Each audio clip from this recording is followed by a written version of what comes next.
All right, looks like we are live. I want to welcome everybody to Standing for Truth. Looks like we got some good brothers and sisters and skeptics in the chat for tonight's more so impromptu show. There are several topics that I want to discuss. For example, genetic entropy. One could consider this a pre-game show to our event this Thursday. I should get up the promo for it, genetic entropy and the mystery of the genome. And so we're going to have Paul Price here for this. Sam and myself will be hosting. It's essentially a challenge to all skeptics and critics of genetic entropy.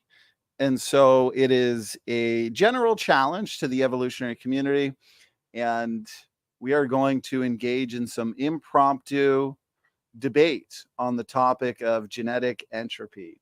Jackson Rowe, my good man, you're no stranger to debates. And so I'm hoping to see you this Thursday. I think it's going to be a lot of fun. I think it's going to be edifying. So I want to do a little bit of, I want to put out a little content tonight, I guess you could say, on the topic of genetic entropy, going over some of the basics, going over some of the challenges in the form of a pre-show to that event.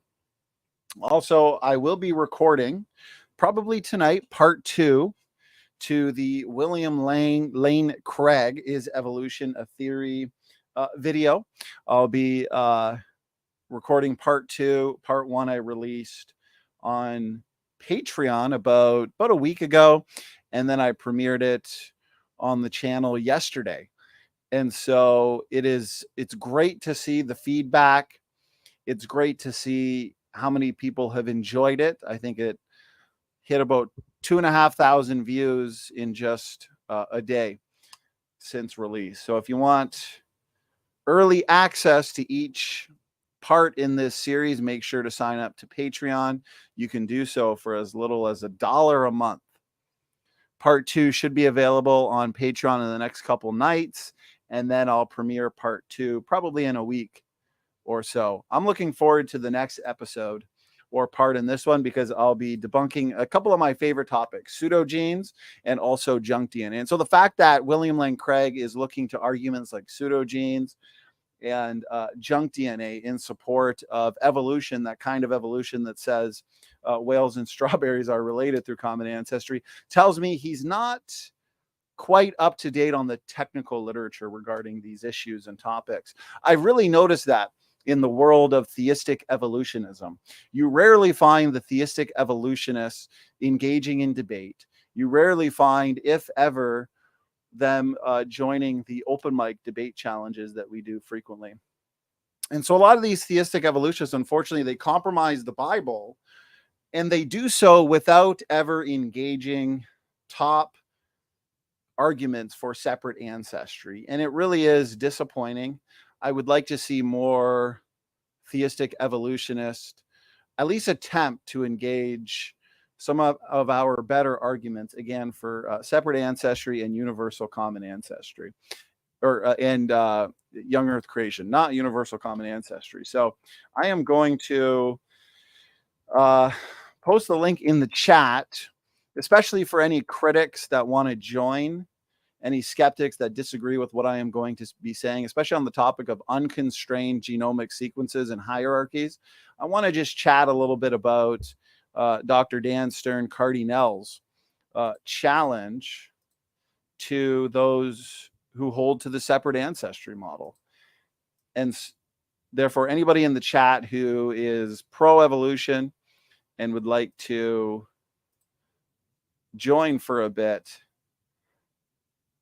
to basically engage anything that I am going to be saying, then I'm just looking at the chat, then feel free to click the link. I'll look periodically at the backstage to see if anybody is joining.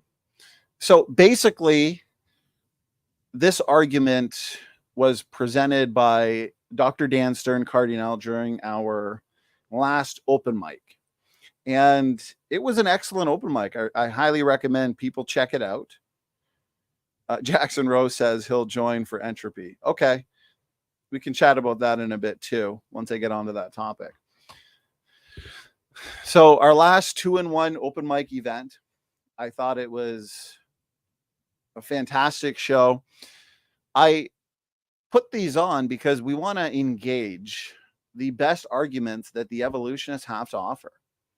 I don't ever want this channel to become an echo chamber. I want us to engage the critics. I want us to interact with the challenges advanced by the critics. And so I think this series has been very beneficial to the community. It's been edifying. I learned something new every show. And we've had, over just the last month or two, we've engaged critics like Gutsick Gibbon. We've engaged critics such as Dr. Dan Stern-Cardinal. Very professional, very sophisticated open mic debate last week. And so we must have discussed for somewhere between 3 and 4 hours. The entire show went about 5 hours, as usual. We must have discussed the topic of unconstrained sequences within the genome and the hierarchical patterns that they fall out into. And so I'm just looking at the chat to see if any questions or anything like that come in that I can answer. So I'll probably be doing this for probably about an hour. And then Praise I Am is also hosting an open stream tonight. He may be focusing on other topics such as soteriology and eschatology, but we can also discuss topics related to the creation versus evolution debate as well over on Praise I Am's channel. So I'll try and keep this roughly an hour. And again, any skeptics that want to join for some impromptu discussion, feel free to do so.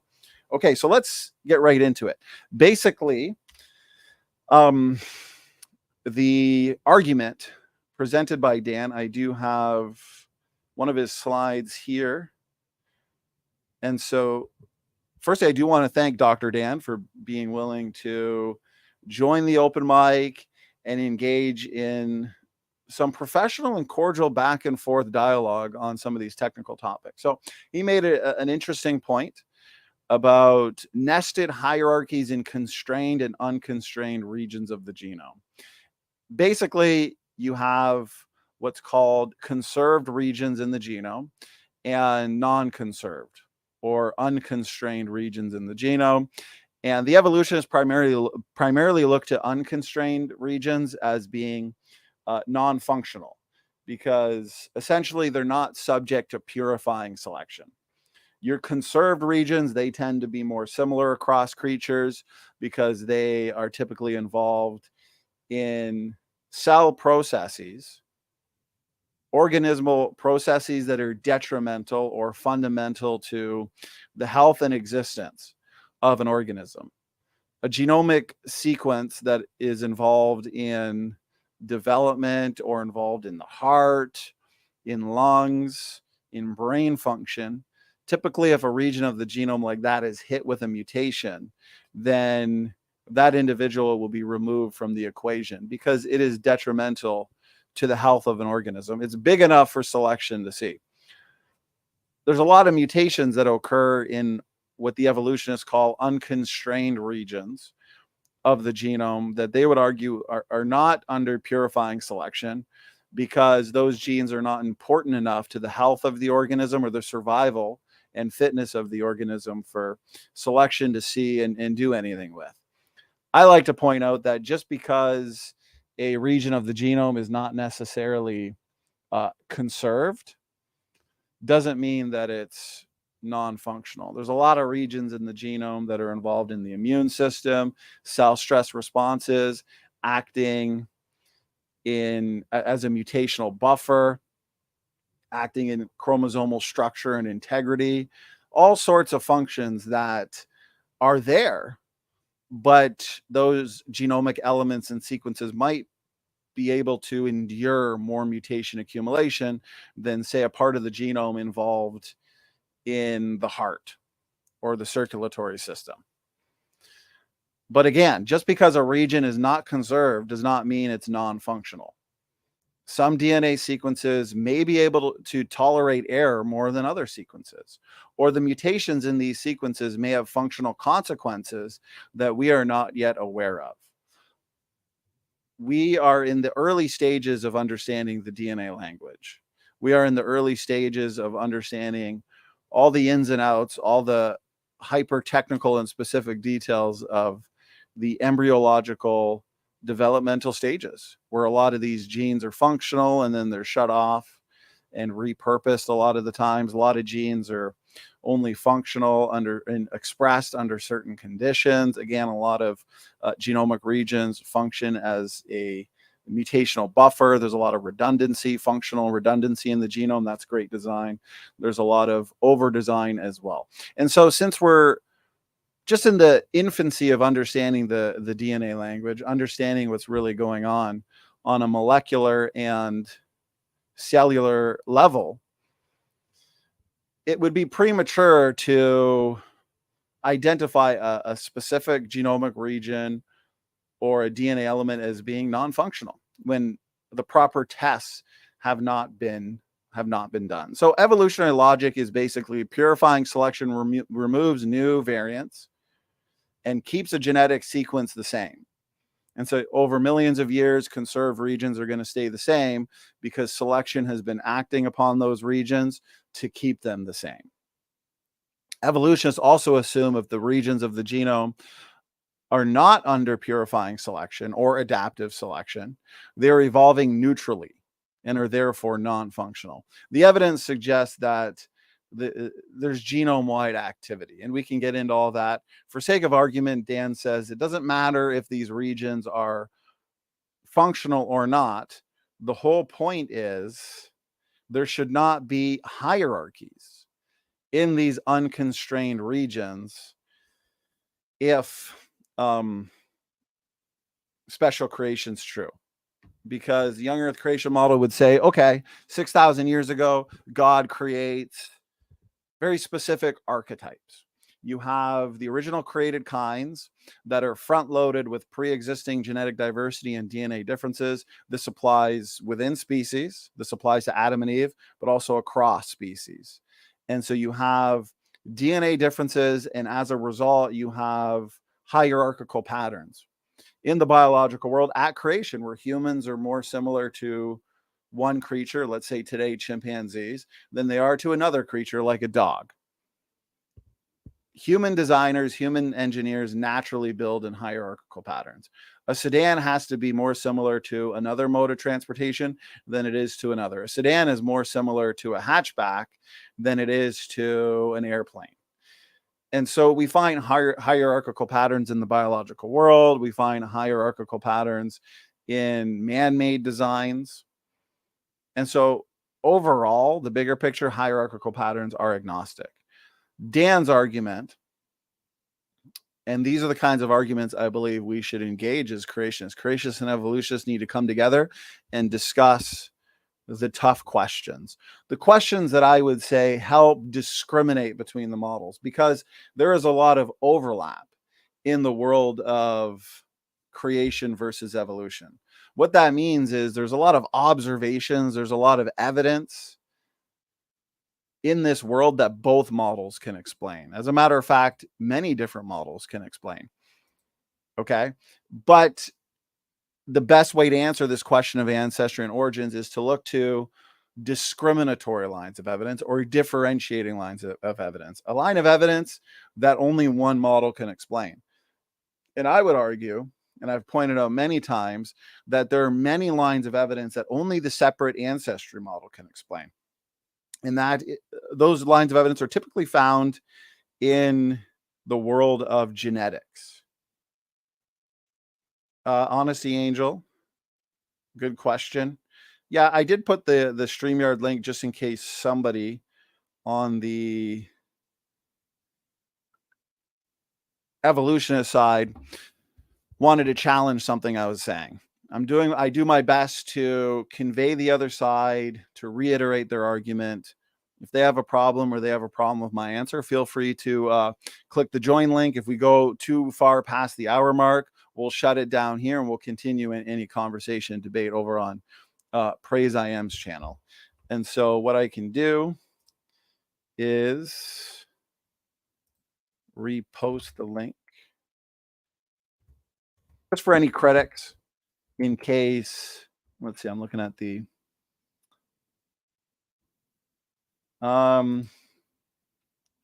pseudonym says, it seems Standing for Truth has admitted Littlefoot is human. I've never admitted Littlefoot is human. What is the classified though? I've never said Littlefoot was human. I am looking forward to, I'm strongly looking forward to the end of the month. I'm going to have Dr. Peter Line on. He's a leading voice in the world of human evolution. What's up, guys? Jackson Rowe, good to have you. Good to have you, my man. Hey, good to be here. I just broke my chair. You just by broke accident, your chair. so I'm kind of uncomfortable sitting here, but what's going on? I blew your mind with what I was saying. You leaned back and broke your chair. No, I think it's because I've been eating too much ice cream, actually. Well, I'm looking forward to your upcoming debates. I'm looking forward to you joining, these future open mics for sure. Yeah. So, Jackson, feel free to stick around. Once I say something or we get into something that you'd like to engage a little bit, then feel free to jump in. I'm just kind of catching up with the chat here. We're talking about Littlefoot. I thought I heard Littlefoot. Yeah, I think pseudonym might be mistaking Littlefoot, Australopithecus prometheus, possibly with Homo floresiensis, which is known as the Hobbit, and possibly Homo naledi. And so I would say Homo naledi and Homo floresiensis are both human. Both suffered from a form of degeneration and pathology. A problem I have with the critics, in Jackson Rowe, you can speak to this. Okay. A problem that I have with the critics when it comes to the hominin fossil record, and at least the specific model I hold to in explaining their anomalous and atypical features. And I'm not saying you're guilty of this, but I find a lot of critics, they get confused. They think that I am saying, or other creationists like Chris Roop are saying, every single Homo naledi specimen had arthritis, or every single Neanderthal had arthritis, or hypothyroidism, or some kind of disease, right? That's not what we're saying. We're saying that the results of inbreeding, the results of existing in small populations, the effects of environment and epigenetics has resulted in these features, these atypical features, having drifted to fixation, where everybody in that population, let's say Homo naledi, everybody in that population now has those traits: small body size, small brain size, curved fingers, for example. So those atypical features have drifted to fixation where they're the norm. Like Hobbit, for example, there's strong evidence there of founder effects, intense founder effects, where all the descendants of the originals now have those features. So it's not like, well, this population's all coincidentally suffering from this disease or this pathology or arthritis, right? No, it's that founder effects, inbreeding, especially in small populations, is very real.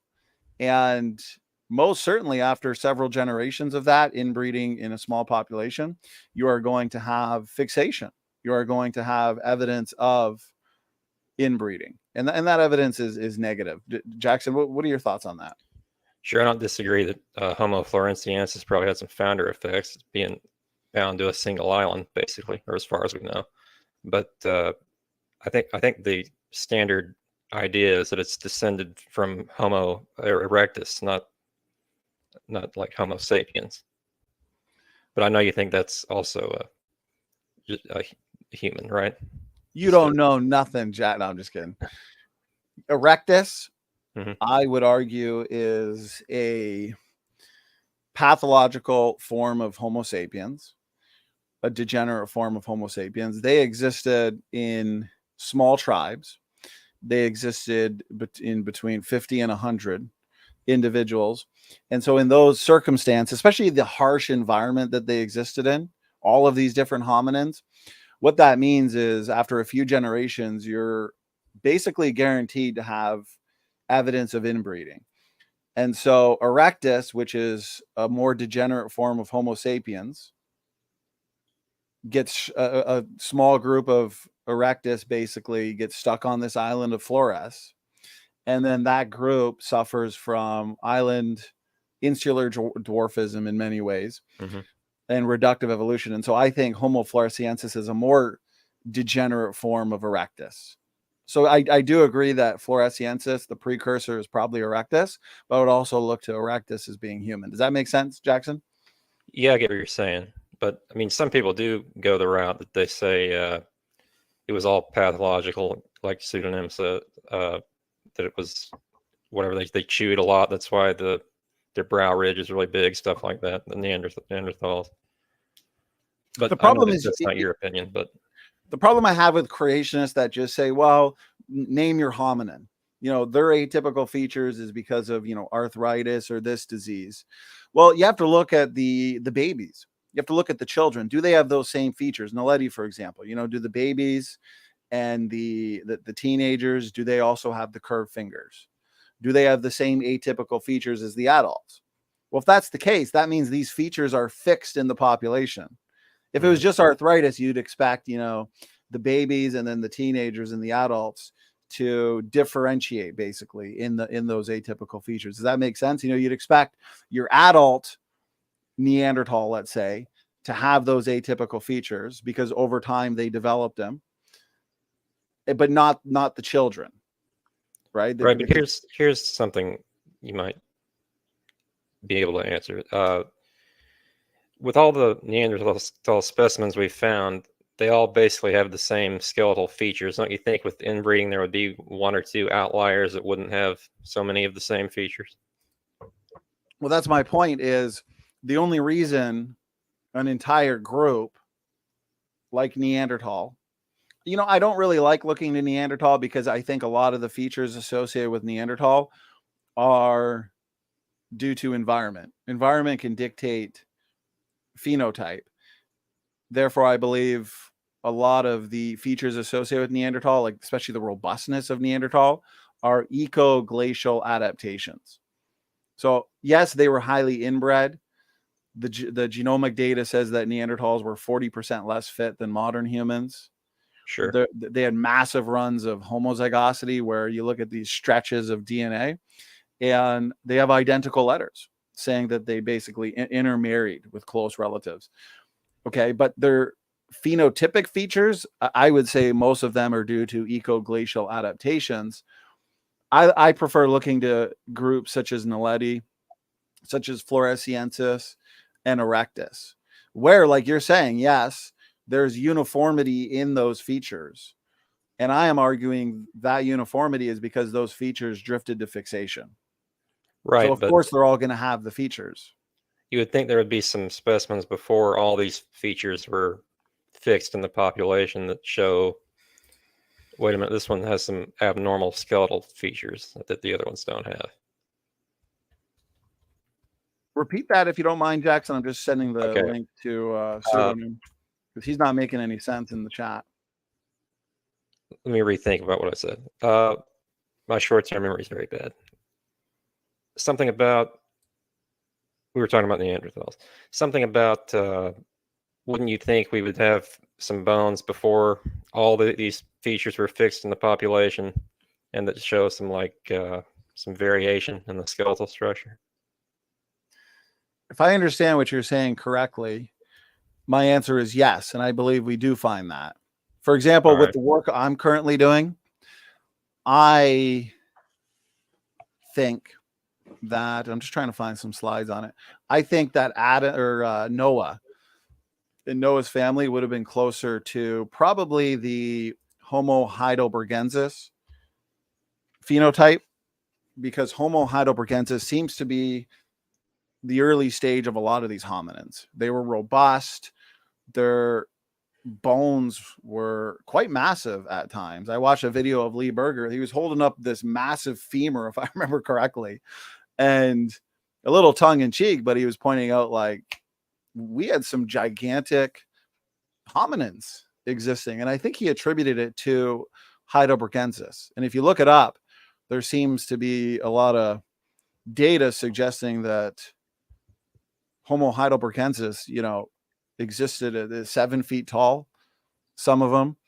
And so Neanderthal that we see in terms of their genetics, the ones that are highly inbred with a high genetic load, they appear to be the end stage Neanderthal. And so the early stage could have been closer to Heidelbergensis, maybe the early stage Erectus, same thing, closer to Heidelbergensis, a more healthy phenotype. By healthy phenotype, I just mean a phenotype that's not riddled with evidence for pathology and degeneration. Well, I mean, we're kind of back to this similar problem, because Heidelbergensis all kind of has consistent skeletal features within the species also. Right, and that's what we'd expect, because post-flood you have this bottleneck where you have Noah, his wife, okay, and then their 3 sons, Shem, Ham, and Japheth, and then their 3 wives. And so from there, you're going to have rapid and exponential population growth where those features that Noah had will be found in descendants. Now, eventually you have subgroups that break off, right? They migrate, they become isolated on islands, for example. I like the way Chris Stringer explains it. He says, the experiment in human evolution conducted on Flores could have been repeated on many of the other islands in the region. That speculation has seemingly been confirmed on the island of Luzon.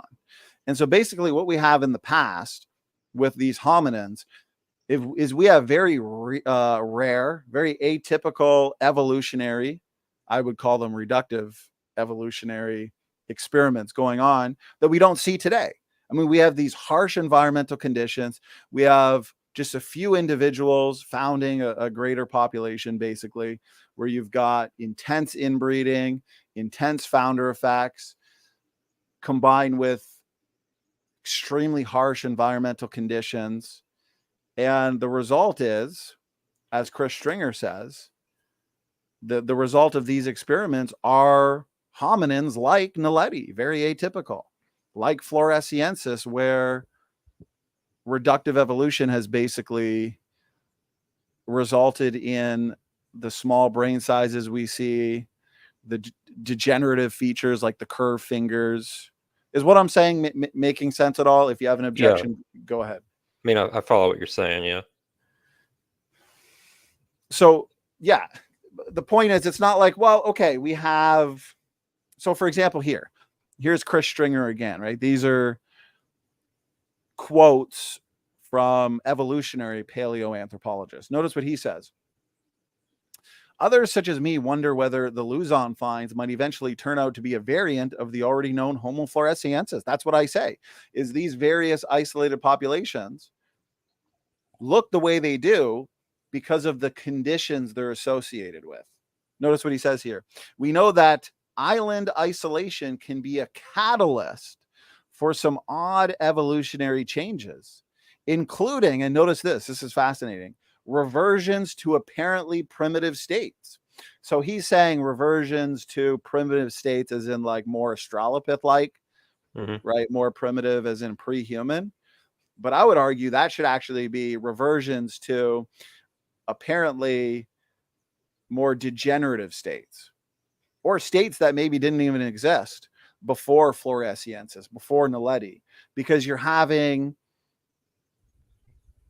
healthy morphology, basically. Take a femur or brain size, and due to the conditions, due to reductive evolution, adaptive selection, you're going from a bigger brain to a smaller brain. You're going from a bigger body size to a smaller body size.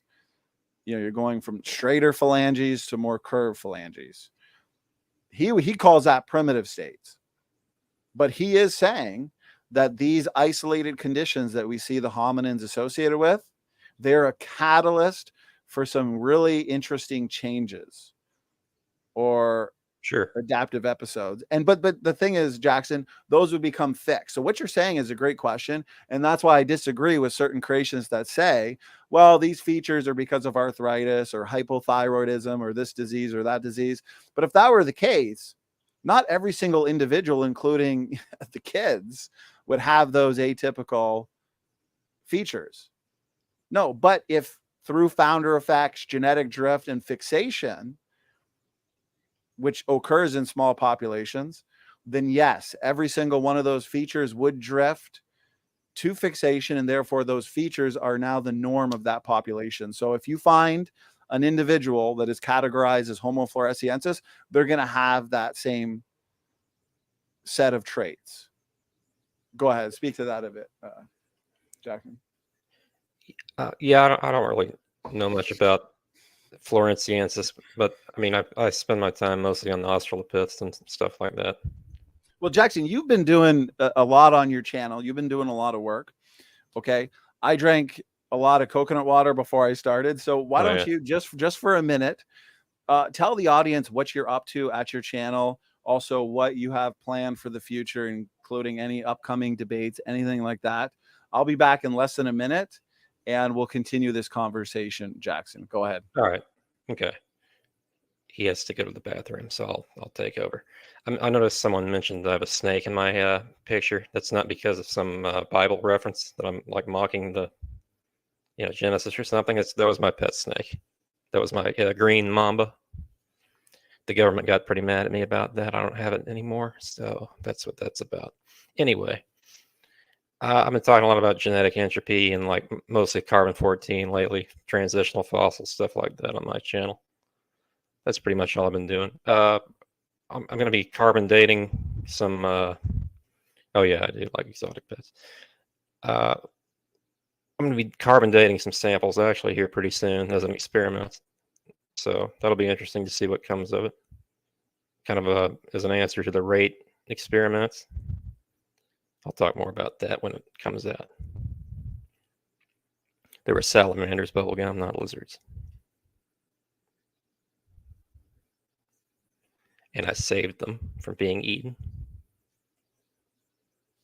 Does anyone have any questions for me about all this stuff? Like, are you guys familiar with the Littlefoot fossil? I know Donny is, but like you guys in the audience? Because like most creationist outlets don't seem to cover it much.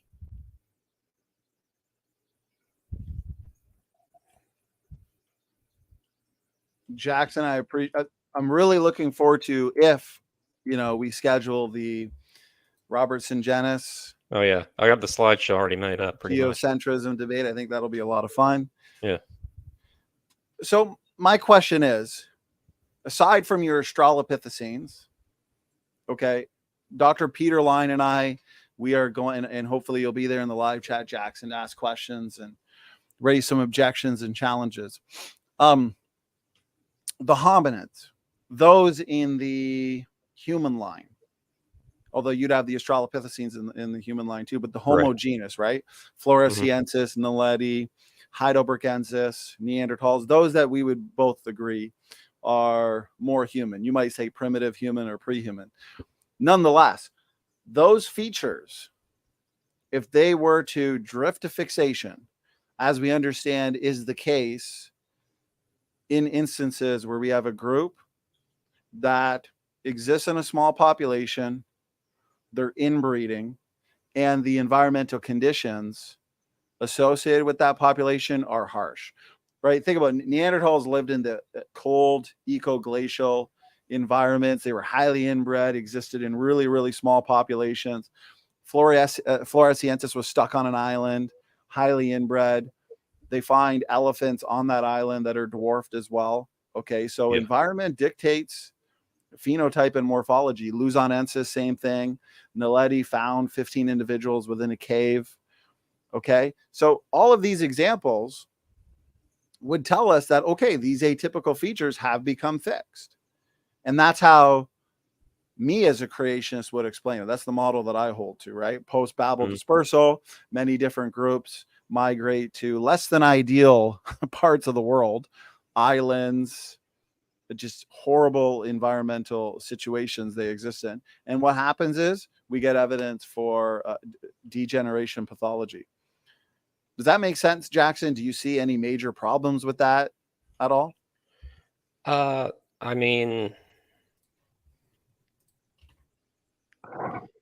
no, the way you're describing it. I mean, I still think they're different species in humans, but basically you're right about the founder effect. Right, because I mean that's how founder effects work. Again, Chris Stringer, he's pointing out that, and Grayson, that's a good question. That's a very good question. That's because, as Chris Stringer says, the experiments that took place on these islands, that took place with these isolated individuals, those have not necessarily been recapitulated today.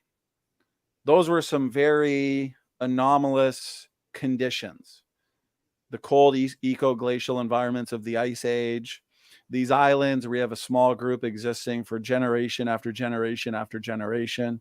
And so these phenotypes drift to what we see today in the fossil record, but have those same evolutionary experiments, as Chris Stringer says, have they been mimicked or have they been recapitulated today in the modern world? No, I don't believe so. We're not existing in the same harsh environmental conditions that these hominins did, nor are we experiencing the kind of isolation and inbreeding that those hominins did.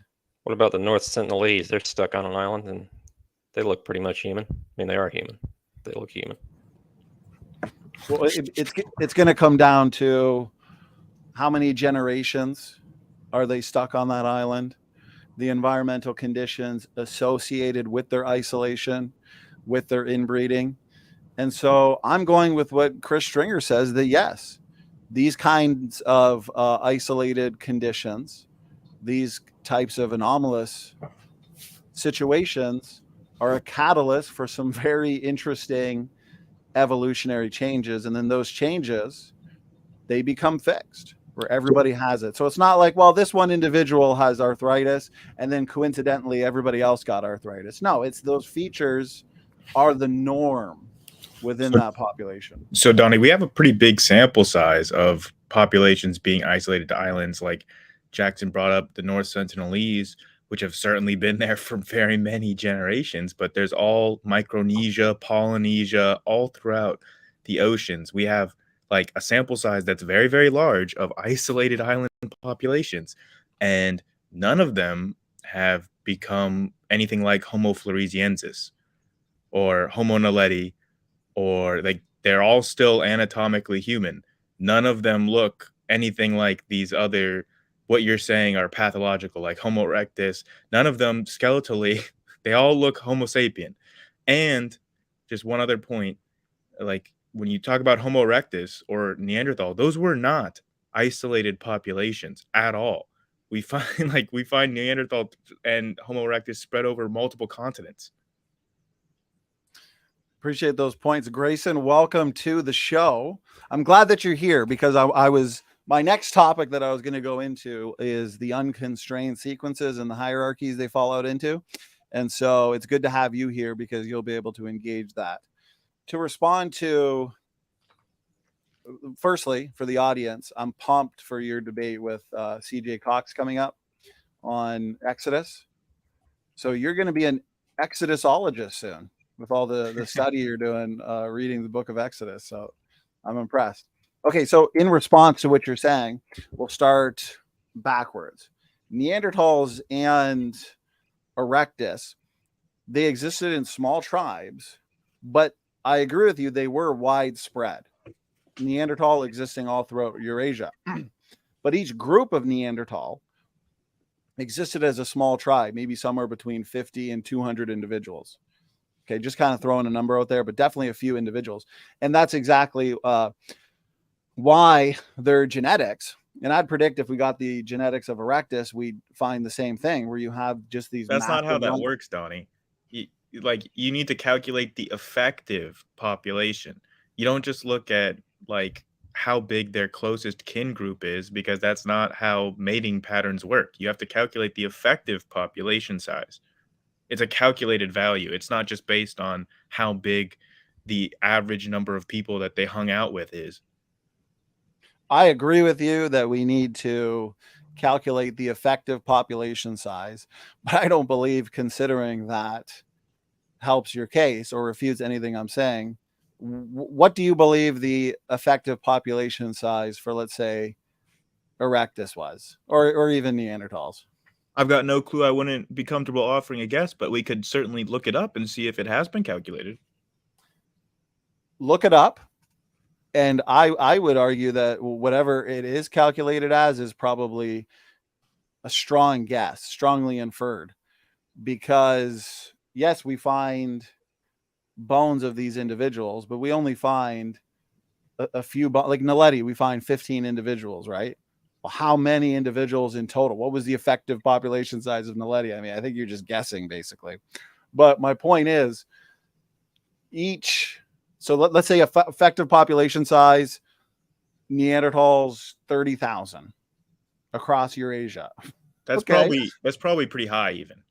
Okay. Well, then basically that best case scenario, 30,000, even less, say 15,000. Okay. Very small population, but that population would be broken up into tribes of, again, between 50 and let's say 100. But it's not like this tribe intermingles with this tribe and this tribe intermingles with this tribe. No, but they're existing in their tribes and they're breeding, they're mating within those tribes for long periods of time. That's not how that works. Like, and in the actual equations, none of what you just said is even relevant. Like, the effective population size, it's what's important for calculating inbreeding effects. None of the kinship group size even is a factor. And it is the case that the different tribes mingle around. Look at any hunter-gatherers or like bands of any primates, and that is the behavior that's always observed. Like, I mean, like the females or the males will go out to a different tribe, and you do have intertribal mingling. Like, that's been the case throughout all of human history, and we have the genetics to back that up. Well, you're inferring that that's the case all throughout human history. These Neanderthals. Wait. Listen. The Neanderthals existed in conditions that are totally different to conditions we live in today. The cold ecoglacial conditions they existed in, the highly inbred nature of them, and then existing like that for generations and generations and generations. Okay, whatever inbreeding effects take place, those will be manifested outwardly, and eventually they're going to drift to fixation. Again, I was telling Jackson earlier that Neanderthals, I don't think, are the best example, because I think a lot of their phenotype, at least, is the result of cold ecoglacial adaptations. But somebody like, a group like Floresiensis or Naledi, yes, I would argue that isolation, inbreeding, and founder effects is what explains their atypical features. Here's something else about inbreeding. It's kind of brings out recessive traits kind of randomly. It seems like with axolotls, look at those. You got leucistic ones, melanistic ones, albino ones. I mean, they don't really look skeletally; they look consistent. But I mean, you see what I'm saying? Yes. So I did. Let me post the link one more time, because there are. Oh no, it looks like pseudonym. I thought he was going to be joining. So let me post the link one more time. Anybody that wants to join, feel free to do so. He said in his comment that one day he'll be as rude as me. So, well, what I respect about Grayson is he's bringing up objections, pseudonym, in the live chat, but then he's joining to discuss them. But a lot of what you're saying in the live chat, pseudonym, I love you, but it's not really making a lot of sense in terms of at least how you're writing the objection. So feel free to join. That's what this is for. Praise I am. Good to have you, brother. What's going on? What's up, my fellow homos? Not pretty good, man. Just listening and learning, learning science. Your fellow Homo sapiens. That's right. I'm a Homo sapien, bro. Homo sapien and proud. Well, it's good to have you, Praise. I know eventually we're going to be transitioning to your channel, so good to have you. Feel free to jump in on any of this. Appreciate it. So here's what I was going to talk about today. I think the genetic entropy portion we'll just save mostly for our Thursday open mic. Oh, man. But you're looking forward to that, Jackson. I know you are, and so is Grayson. So unconstrained sequences and hierarchies. I thought the last open mic was excellent. Grayson, good to see that you uploaded a large portion of it as well. So nested hierarchies in constrained and unconstrained regions. Apparently is a direct refutation of the common design hypothesis. I had a lot of fun discussing this particular issue. So Grayson, Jackson, anybody who wants to discuss this particular argument or challenge, you're saying that if, according to the separate ancestry model, the original created kinds are designed in a way that allows them to have internal diversity. As a result of internal diversity and basically DNA differences that are separating species and kinds, you are going to naturally find some kind of hierarchy. From that position, you would argue that over 6,000 years, more accurately 4,500 since the flood, since there was a bottleneck, those hierarchical patterns that were once there in unconstrained sequences, they should no longer be there because mutations accumulate in unconstrained sequences without any real selection. There's no purifying selection acting upon those regions. And so those regions should diverge more and more where there is no hierarchy seen if separate ancestry is true. Go ahead, speak to that. Is that more or less accurate? Isn't there background selection, though, that selects against the ones that are harmful, but then also parts that are not really doing anything? Well, great. Grayson, I mean, you could have some go ahead. selection effects just if they're close to like areas that, like, as a chunk, you can have selection effects in chunks of the genome. But largely speaking, in unconstrained sequences, there's not going to be purifying selection. So you would expect the pattern of mutations to be pretty stochastic, which is like kind of synonymous with mostly random. Okay, my challenge is this, but also a question of curiosity. And in our discussion during the open mic, I don't feel like the evolution side adequately answered it, but I do really appreciate the technical back and forth. And so this is probably up for debate, right? So let's see. I don't believe that the evolutionary model does predict hierarchies after millions of years in unconstrained sequences, because these unconstrained sequences, there's no purifying selection, or there's very limited, as Grayson was saying. Remember, selection sees the really big mutations.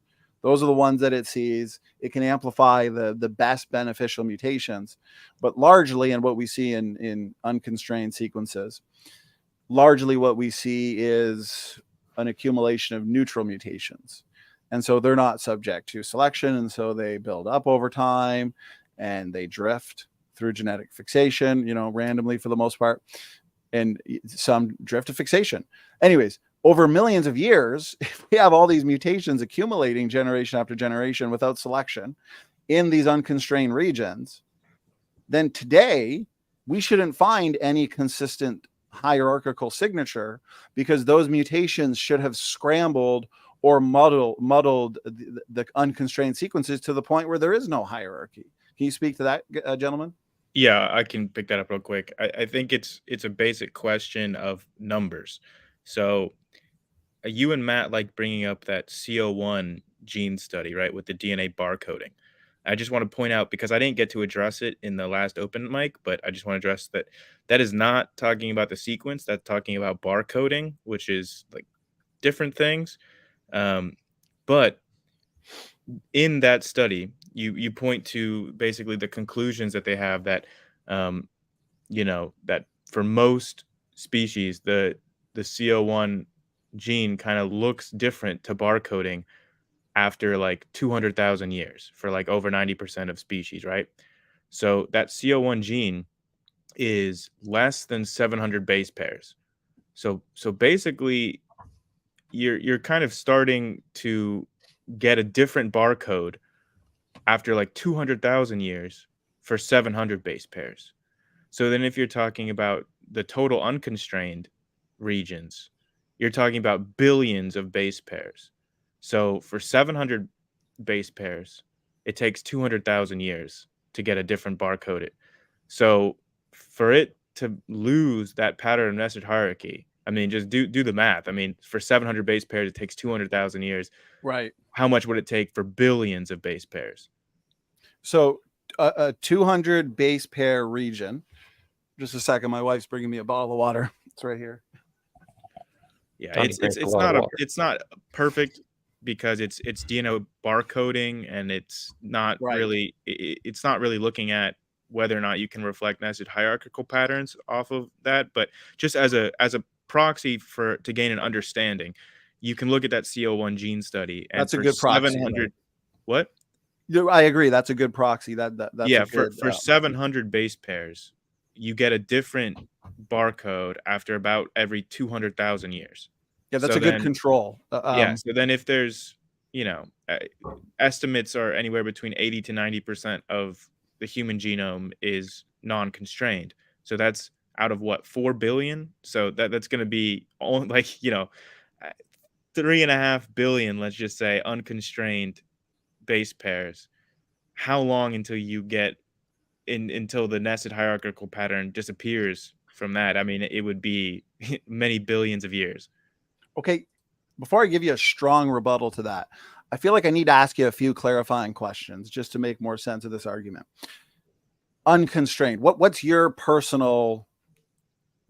definition of unconstrained or unconserved? Like if it's not under if it's not under the effects of purifying selection, like basically if the actual sequence of the base pairs is not contributing to the function of that region. So it basically, if there's an equal chance of that base pair position being any of the 4 letters, like, then it would be unconstrained, like in a population. How do you know if a region of the genome is under purifying selection? I believe that there are genetic analyses that can be done to estimate if a region is constrained or unconstrained. Are you looking at the amount of mutations that are accumulating in one region versus another? Yeah, I think you compare, like, in a given population, certain areas, and like certain, you like look at certain base pair areas, and you can tell like how constrained or unconstrained they are based on the variance within a population. That's my understanding, but they could estimate them through other means. I'm just not sure. I suspect some inherent circularity in defining unconstrained, because I hear evolutionists like you saying, well, unconstrained is a region of the genome that's not under purifying selection. But then how do you know if an area is under purifying selection? Well, because it's unconstrained. I feel like there's a circularity in the definition of it. Speak to that, Grace. I'm just trying to really clarify some of these points, but that's kind of what I'm gathering from the basic definition of it. It's unconstrained because it's not subject to purifying selection. How do you know it's not subject to purifying selection? Because it's unconstrained. It doesn't have as many mutations accumulating basically as compared to another region, it has more mutations accumulating than another region, which doesn't. Something for the heart or something. So speak to that briefly, Grayson. I would need to look into specific studies of their methodology for how they're like operationalizing constraints. But I do know, like, I just sent a study in the private chat that is like a genome-wide constraint map of the genome that they looked at for 76,000 human genomes. So I believe that they take the population, like a given population, like in this case, 76,000, and they compare each and every position and look at the variance in the population. And the closer you are to having, basically random positioning of letters at certain locations, right? And this, remember, it's important to keep in mind that we're talking about individuals here, and genetic drift culls like 99% of individual mutations. So when you're talking about the patterns of nested hierarchy in non-constrained regions, you'd be talking about like more fixed, which is a population size effect. So when you're looking at individuals in a population, you can compare each individual region and see like the closer that they are to being, 25, 25, 25, 25% of each of the four letters. That means that it's closest to being non-constrained because it doesn't seem to have any impact which letter is in that position. Okay. Now, how much of the non-coding regions? So basically we have what, 2% of the genome codes for proteins. Would you argue that most, if not all, of your protein coding regions of the genome are constrained? Those are the most constrained typically in the genome, are the protein coding regions. But the regulatory regions, any sequence where the sequence is important for its function is going to be more highly constrained. Okay, so you would then argue, I'm guessing, a lot of your regulatory regions and so although the non-coding regions of the genome are more unconstrained, there are some areas within the non-coding regions of the genome that are constrained, like regulatory regions. Yeah, that's an important point. So non-coding is not synonymous with non-constrained. They don't mean the same thing. So yes, you can have a non-coding region that is highly constrained. Okay. Those clarifying questions help. So let me bring up a point here, and it's also somewhat of a counterpoint. So in order for forward evolution to work over millions of years, the neutral theory of evolution, don't you require enough mutations, neutral mutations over time to drift to fixation in order for enough diversity basically to accumulate in organisms for serious evolution to take place? You have all these neutral mutations accumulating. Eventually they reach fixation and evolution progresses. Well, if they're neutral mutations, then they wouldn't really be contributing that much to any fitness. But I mean, sure. I mean, genetic drift does happen, and genetic drift can fix neutral mutations for sure. It does.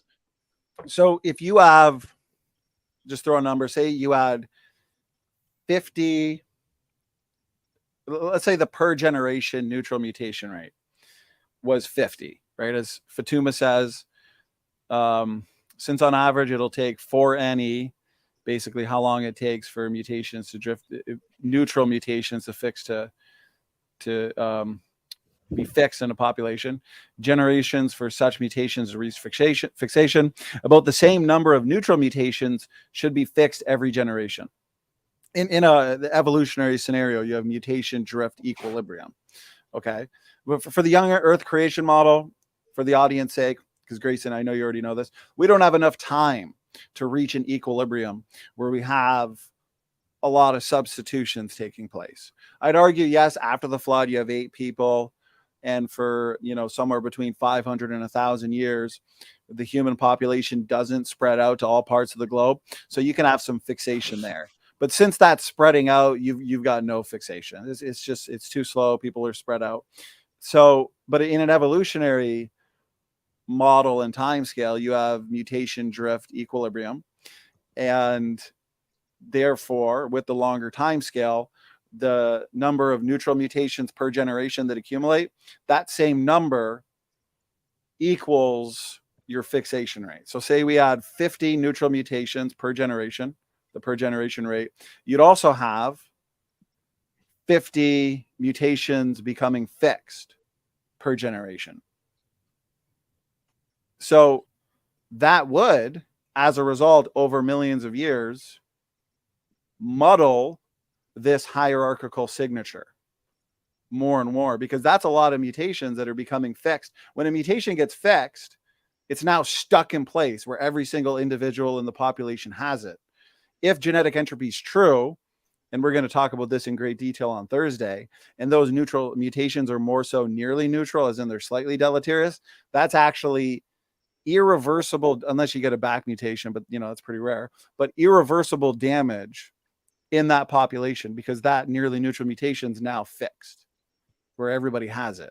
There's no going back. It's not going to be removed by selection. It's not going to drift out of the population. And so, yeah, I would argue this problem, if there is a problem, is a bigger problem for the evolutionary model because of how many mutations would become fixed per generation in an evolutionary time scale. Speak to that a little bit, Grayson. Yeah, so I think that you brought this up with Dan on the last stream, and he pointed out that this is sort of an idealized math right here, and it's for haploids, and it's assuming like random mating, or there's all kinds of assumptions baked into that statement from the introductory textbook there. So I can take it as like an approximation, but again, it's not going to be very exact, because those assumptions that go into that math are obviously not true. So, but is this theory true or not? Like, do you agree with this basic population? I just addressed that. I said that it sounds like you're saying, well, it's true, but it's not really. It's an approximation, but it's like not going to be, it's not going to be accurate in real life, because we're not haploid. Recombination happens, non-random mating happens. There's a lot of things baked into that math in the assumptions that it rests on that are just not in reality true. But it can be a fine approximation. Well, I would contest that it's a larger problem, even if it's all true and it's exacting. I think that it's still a problem of not understanding the sheer numbers involved. I mean, how many neutral mutations become fixed each generation out of 4 billion base pairs? It's not going to be that significant when you're looking at the total numbers.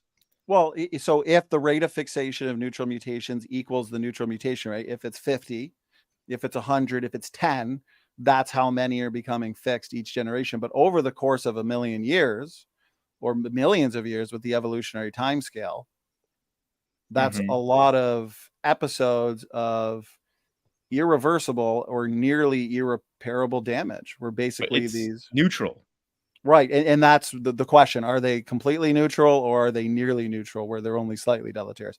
I'd argue if they're nearly neutral and slightly deleterious, slightly harmful, then that makes evolution impossible.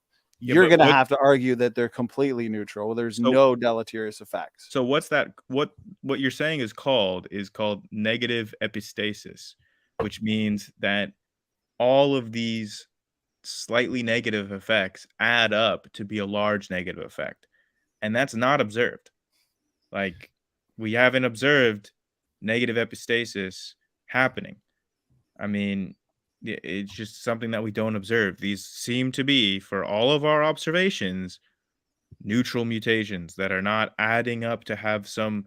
When you have enough neutral mutations, suddenly you have a big negative effect. Like, that doesn't seem to be happening in real life. But I feel like there's a few points here that I want to address, though. Before I ask you this, I want to point out that Dr. Dan, and again, I appreciated his time during that discussion. I thought it was excellent. When I showed him the quote, he did say, okay, it applies to diploid organisms, but the math is complicated. And so this is the theoretical basis of the molecular clock, as Fatuma says.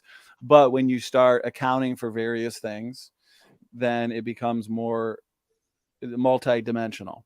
Okay. But then when I asked him if the math has been done specifically on humans, he said he hasn't done it, and I haven't seen anybody that's done it yet. So I don't know how impressive this evolutionary response is, that is basically, well, yes, this is true, but when you actually do the math, it's more complicated. Well, where's the math? Where's this non-existent math that makes it more complicated? Well, you're taking this from like it says right there on the screen, an introductory level textbook. Yeah, it's Why don't basic you go? population genetics, right? Yeah, why don't you go to a graduate level textbook and see what it says there? Well, because this is like, for example, when evolutionists say, "Oh, well, I mean, you're looking at the per generation mutation rate. You're supposed to look at the fixation rate." It's like, dude, basic population genetics says that your per generation neutral mutation rate equals the fixation rate. So if it is 50 per generation, then 50 are becoming fixed per generation in an evolutionary time scale. I would argue that that time scale isn't there, but if you want that time scale, you do have this problem, especially if these neutral mutations are actually slightly deleterious or nearly neutral. How's it a problem though? Because if you have 50 slightly deleterious mutations being fixed every generation, then that's irreversible or irreparable damage. I understand there's back mutation, so let's say nearly irreversible damage in the genome. That damage is now stuck in place. There's no way to get rid of it unless that population goes extinct. But that's extinction now. Well, individuals can go extinct. Well, will die, not extinct is the wrong word. But well, I wanted to ask Grayson this. How do you interpret Kimura when he says under the present model, effectively neutral, but in fact, so to me, it sounds like he's clarifying what effectively neutral means. Very slightly deleterious mutants accumulate continuously in every species. So when Kimura uses effectively neutral, isn't he defining that as being slightly deleterious? I don't think so. Well, then what is... I mean, he says, under the present model, effectively neutral. What does that mean? In fact, very slightly deleterious mutants accumulate continuously in every species, and here's the rate of loss of fitness. Per generation may amount to, 10 to the 7 per generation. And so, yes, if 50 effectively neutral or nearly neutral mutations are accumulating every generation, and that amount are also being fixed in the evolutionary timescale, that is irreversible, irreparable genetic damage population-wide. Here's something I don't get about this. They have to be neutral or nearly neutral to accumulate unseen, but as soon as they become harmful, they're going to be selected out. But then they're not neutral anymore. But then they're not neutral anymore, so it doesn't apply. What I'm saying, as soon as it causes a bad effect, and it's going to cause a bad effect in all of the population at once, it would cause a negative effect in an individual with a hypothetical. And that's a great question. That's the challenge. That's the problem, is selection so limited because selection involves the death or removal of individuals. And so if population wide, you have 7 billion people that have accumulated all these nearly neutral mutations, and every generation basically is worse off than the previous generation. Okay, like you said, enough mutations can accumulate where the damage is large enough for selection to see. Well, what are you going to do, Jackson? Are you going to just remove the entire human population? That's extinction. Well, how much of the population is going to be removed? Not all humans have this. Humans don't have all the same mutations. So, that totally changes the equation, right? Every generation, you have roughly 100 new mutations per person per generation. Right, but not all the same. You have 7 billion people. That's 700 billion new mutations this generation alone. The human population has experienced every possible mutation in one generation. Right. I was reading a paper, and I don't have it. I don't remember the exact title. I have to pull it up, but I have it somewhere. It said deleterious mutations accumulate faster in bigger populations, but their mean effect is diminished, and they're more effectively removed. Right, but that's the thing, is by the time a population, okay, another way to call this is carrying capacity or even mutation count mechanism.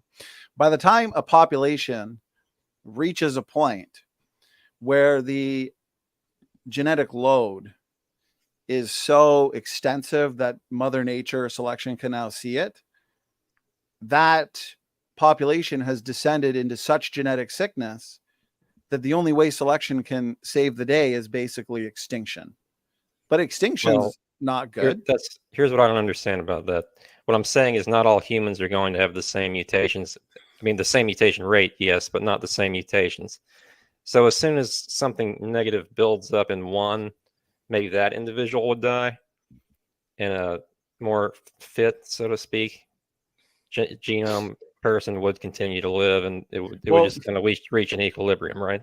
The problem with that, Jackson, is it's a misunderstanding of how genetic entropy works. The point is, yes, there is fitness variation in the human population.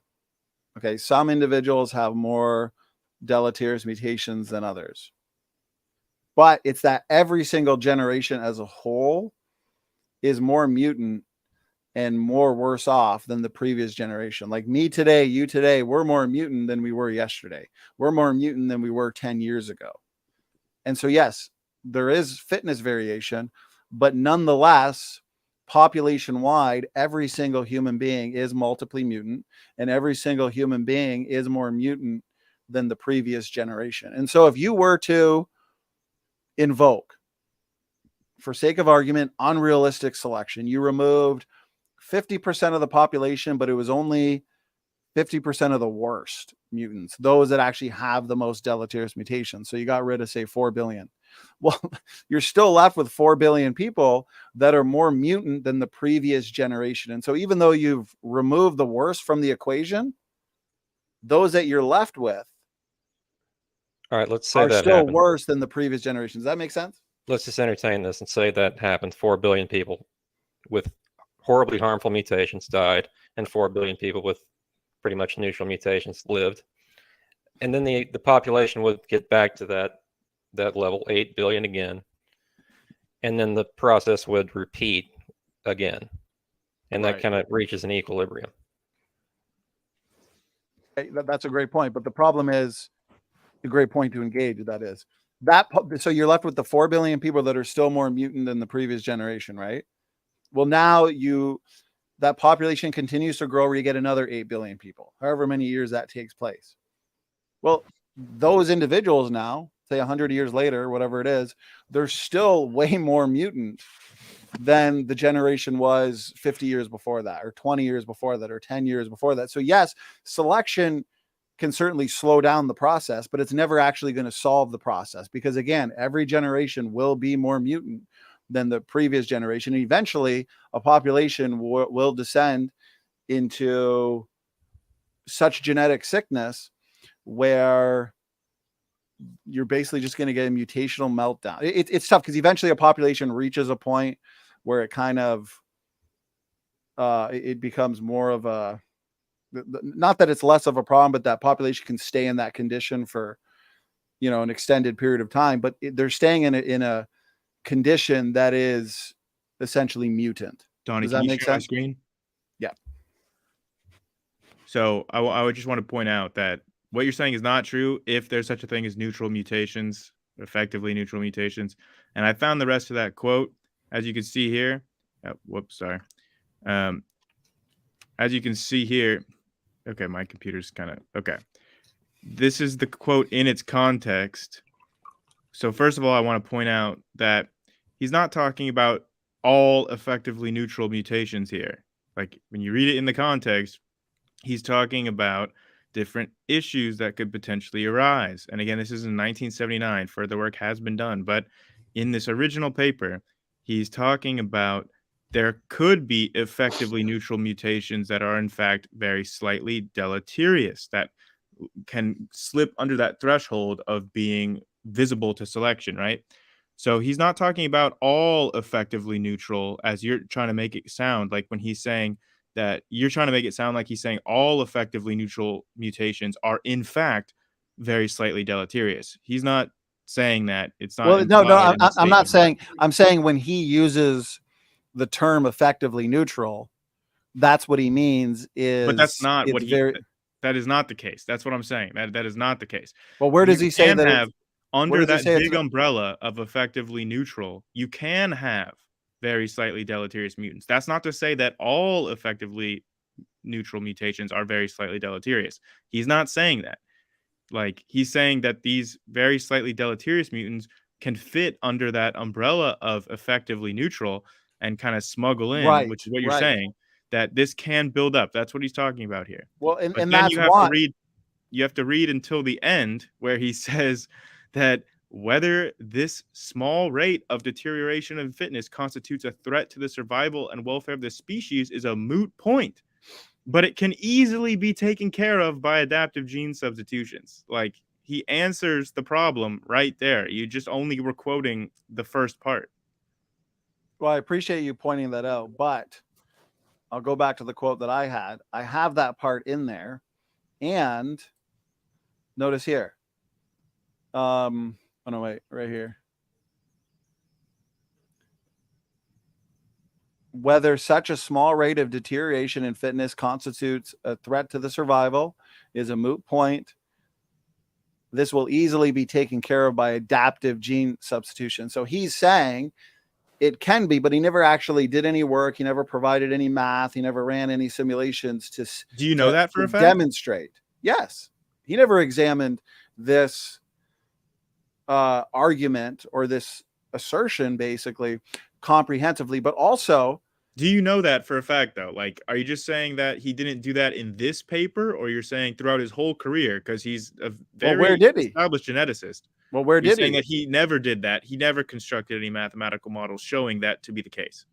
I'm not going to go on record and say that he never did, but I predict that he hasn't, because I haven't seen anything presented where he ran a sophisticated analysis or he provided any evidence backing up this claim that adaptive gene substitution. Have you specifically looked for the evidence? Yes, yes, I have. Yes, I have.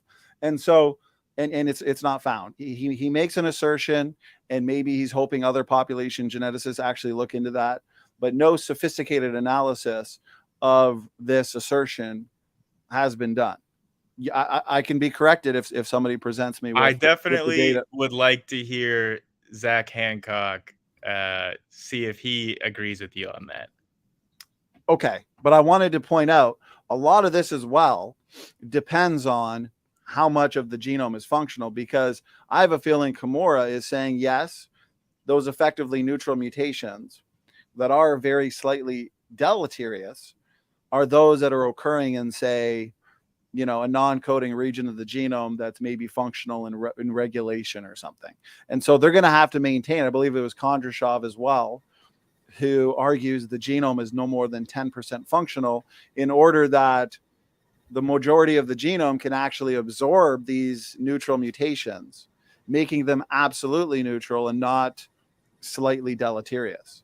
But if more of the genome is functional, say 50% of the genome is functional, well, that's now 50 nearly neutral mutations accumulating every generation, and not just neutral, as in with no effect on fitness. I mean, Iyer, Walker, and Kitely here says this: it seems unlikely that any mutation is truly neutral in the sense that it has no effect on fitness. All mutations must have some effect, even if that effect is vanishingly small. I mean, yeah, I'd agree with that. All mutations must have some effect on fitness. Now, whether he's referring to functional regions of the genome, let's say in the non-coding regions, speak to that a little bit. But I would agree that, yeah, no mutation can be considered absolutely neutral in the sense that it's got no effect at all. No, I would argue that each mutation, most of them having only a small effect. Yeah, but what do you mean by small effect here? Because I mean, we've talked about this exact thing before, and I mean, if you read the rest of their paragraph, they talk about what they mean by effectively neutral, and it's totally fair. But if you really wanted to consider like some sort of, if you wanted to look, I mean, they even say vanishingly small, not just small, vanishingly small effect.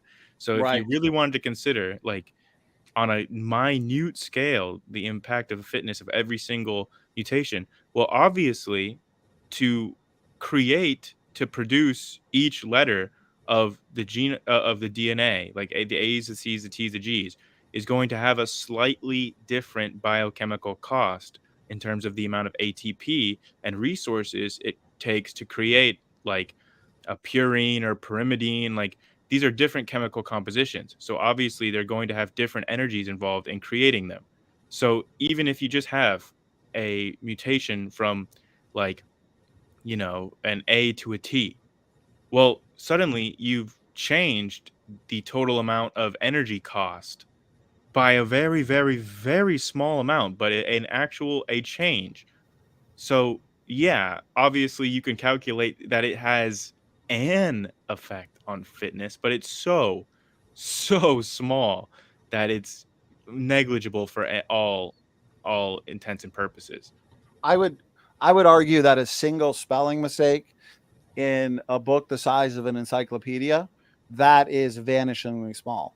But enough of those typographical errors or spelling mistakes accumulate over time, then that book is no longer readable. Right, but Right? And if 90% of that encyclopedia is not sequence, like it doesn't need to be in a specific sequence, like an unconstrained region. right, see? And so it comes down again to junk DNA.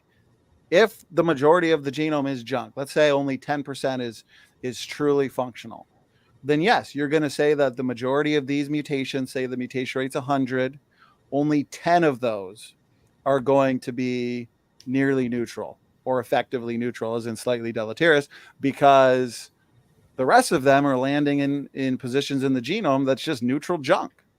And so it has no effect on fitness. So a lot of this rises or falls on junk DNA. Now, I will say Mendel's accountant, which I understand you're not a big fan of, Nope. but they've at least run simulations where they assumed that the majority of the genome was junk. And the results were that even if the mutation rate was somewhere between 1 and 5 per generation that were nearly neutral, then genetic degeneration was inevitable. So it appears that even if the genome's 10% functional, genetic degeneration is still inevitable.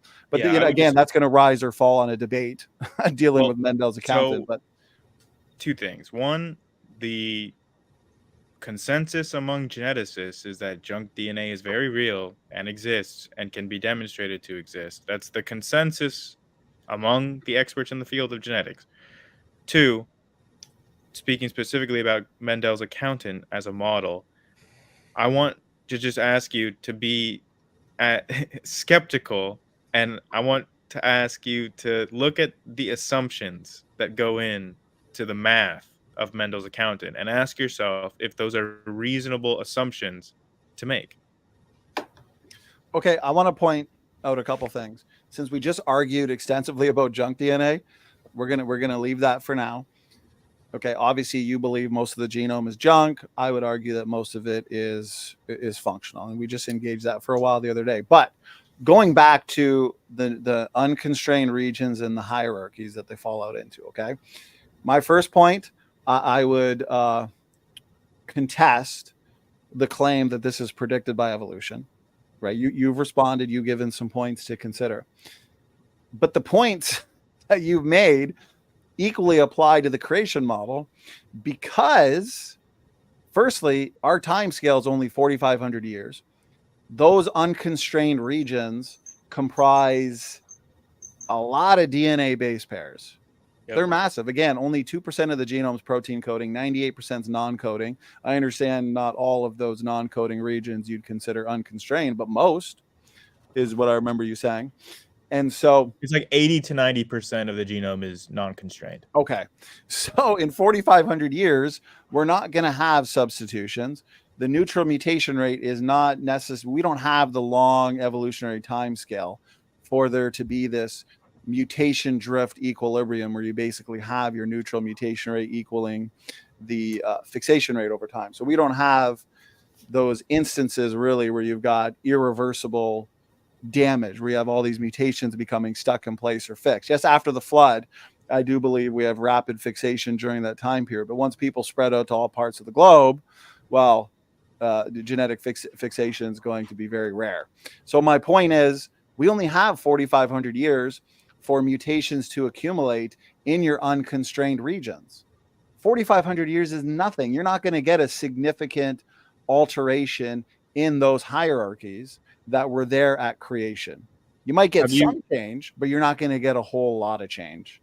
Have you seen that study on the substitution rate measured at Tristan da Cunha, an island in the South Atlantic that was settled by the British only a couple hundred years ago? Like maybe it's 300 years that, and they've measured the substitution rate, and it matches the phylogenetic substitution rate. like measurable, and we know when the first people showed up on that island, only like max like 300 years ago, and we've measured the substitution rate in that population. It's a small population. Right, but I'm not. Are you trying to say that because that's 200 years? In evolutionary time scales, you'd have your neutral mutation rate equaling the fixation rate. Donny, are you saying there's not enough time for fixation to happen? No. In the evolutionary model, you have the long times. You have millions of years basically for mutation drift equilibrium, and so therefore your rate, your per generation rate, where neutral mutations accumulate, they will equal your fixation rate. So if you have 50 per generation, you have 50 becoming fixed, basically. Okay. But, and remember, those unconstrained regions, there's basically no selection. Grayson and Dr. Dan argue limited selection. But the whole argument against the creationist model depends on those unconstrained regions not being subject to purifying selection. But when I point out this challenge that there shouldn't be a hierarchical signature, if the evolutionary model is true, now suddenly different forms of selection are invoked.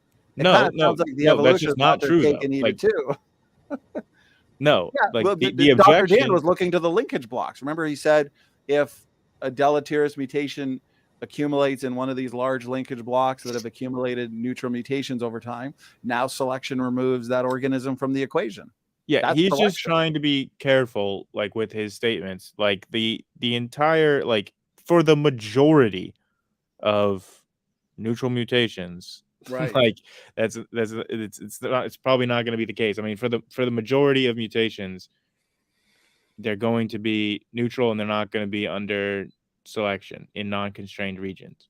That's for the vast majority. There are always exceptions. This is biology. There are literally always exceptions to everything you learn in biology. And I agree, the exception doesn't overturn the rule. Dan's just trying to be careful of making absolute statements in biology when there are always exceptions. So he's a scientist. He's trying to be accurate in his statements, but that doesn't mean that you can say with any supporting, there's no support to say that in evolution we would not expect for the non-constrained regions to show a nested hierarchy. That's absolutely well, I'm not okay. Prediction. I understand what you're saying, but I don't think my point's being heard. The point is, if over millions of years you have unselectable mutations accumulating every single generation, unselectable meaning they're not subject to purifying selection. Okay, if that is not going to alter the hierarchical signature, then 4,500 years since the flood of mutation accumulation in unconstrained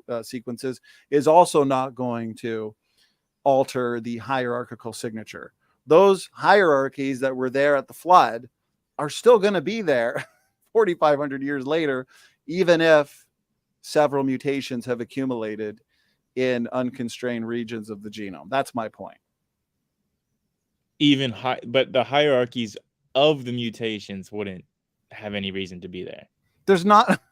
It's 4,500 years of mutations in a model that doesn't have mutation drift equilibrium, where you basically have hypothetically 50 nearly neutral mutations accumulating per generation, and therefore 50 being fixed per generation. We don't have that issue. And so, 4,500 years of mutations accumulating in regions of the genome that comprise how many millions of DNA letters? It would take a long time to alter. Right. Yeah, exactly. So it would take a long time to alter those regions to the point where there's no longer a creationist hierarchy. But I mean, the whole point of incomplete lineage sorting, the whole point of examining various different gene trees, right? Depending on what you look at gives you a totally different tree. Aren't you arguing that, over time, mutations have accumulated in a way where, depending on the gene you look at, especially in unconstrained regions, might actually put, a human and a gorilla closer to a pig than to an orangutan? I'm just throwing an example out there. Like, you have to look at the total. You can't just look at one or two genes to make your comparison. You have to look at a broader amount than just looking at one or two genes. Right. And you're doing that because mutations have accumulated and accumulated at different rates in different people groups, or different organismal groups have had different histories, different patterns in terms of mutation distribution. And so you have to look at a larger repertoire of genes rather than just cherry picking a single gene that may have mutated differently across the biological world. And so now you have an inconsistent hierarchy. You're saying that's not enough. You got to look at the bigger picture, right? You got to look at a big set of genes. Yeah. When you look at the big set, then you start to see the phylogenetic relationships. And that's my whole point. My whole point is the creation model doesn't have this struggle or this challenge because we only have 4,500 years of mutations accumulating in these unconstrained regions that number in the billions of DNA base pairs. There's not going to be a massive alteration in hierarchies, is my point. I don't see it as a challenge, especially if it's not a challenge to the evolutionist after millions of years of unselectables accumulating and building up over time. Does that make sense? It would make sense if we didn't have instances of like pseudogenes or ERVs being broken by mutations in the exact same place. Well, where you find an ERV or a mutation or pseudogene, I should say, that has, genetic mistake that's shared between humans and, let's say, chimpanzees. You're assuming that DNA difference is the result of a mutation to begin with. That's the first assumption. Creationists don't believe that all DNA differences are the result of mutations over time. That might actually represent the functional specificity of that specific organism. Maybe whatever that is that you're interpreting as a mutation is there for a functional reason, something for the human, something for the chimpanzee. So you don't necessarily know that is a mutation. Maybe it was designed that way. So what is the design of us not being able to synthesize our own vitamin C so that people get scurvy? What's the design basis for that? Well, that's one simple example. That's the GULO pseudogene, right? I would argue that firstly, there are some creationists that argue that is the way it is for a functional reason, but not yet known, because humans and primates can, humans and the great apes can synthesize their own vitamin C. And from the creation model, we were created in a garden where we could eat the fruits, the vegetables, the seeds. And so we're getting all this vitamin C externally from the environment. And so the question is, do we actually need a gene, therefore, to synthesize internally vitamin C? Well, tell that to all the people. Tell that to all the people who have died of scurvy. I mean, right, it was just part of God's plan that they didn't have the ability to synthesize their own vitamin C that would have saved their lives. Well, they existed in scurvy. Wasn't this have to do with sailors existing for long periods of time on the ocean, not realizing that they need to eat fruit? Yes, scurvy is common among them, but lots of people throughout history have died of scurvy. I mean, it would be real useful to them to be able to produce their own vitamin C. Right. That's the point of the fall, is Adam and Eve were created in the garden in a world that was 90% green, where you're not going to be subject to the harsh realities of scurvy. But especially after the fall, after the flood, you're going to have conditions now where you're not going to get enough vitamin C, and it's going to affect you negatively. But I'm just saying, maybe we never had a gene for vitamin C. That's a hypothesis. If we never did, then it's just super weird that we would have the gene in our genome to produce vitamin C, but it would just be broken in a very specific location. And you're saying it was broken from the start in this location to look like it used to be a functional gene. Like it is a copy of the functional gene. It's just broken and corrupted in the exact same way that it's broken and corrupted in our similar, primate cousins. Well, this is let me interject real quick. Hey, let me just, T-Rock, I want to say this, and you jump in, because I don't want the audience to think that I'm making an argument that I'm not. Firstly, there's two parts to this argument, right? There's an aspect of homology, as we share this similar gene with the primates, and we also share this similar gene with other creatures like mice that actually has a function to it, which is to synthesize vitamin C, correct? But ours is broken. We can't do that. Neither can a lot of your great apes and other primates, right? Yeah. Okay. So there's so it's two-part argument, homology. So we could say, well, common design. But the other part is, but wait a minute, our version of that gene is broken.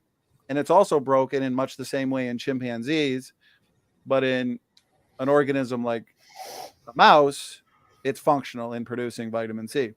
Well, that's the point, is the aspects of, let's say, the human GULO gene, and then also the chimpanzee gene, the aspects that you're looking at to say that it's broken might actually be there for its particular function. And maybe we don't know what the function is because we've always just assumed, well, this is just a broken vitamin C pseudogene. Nothing to look at here, folks. It's a prediction.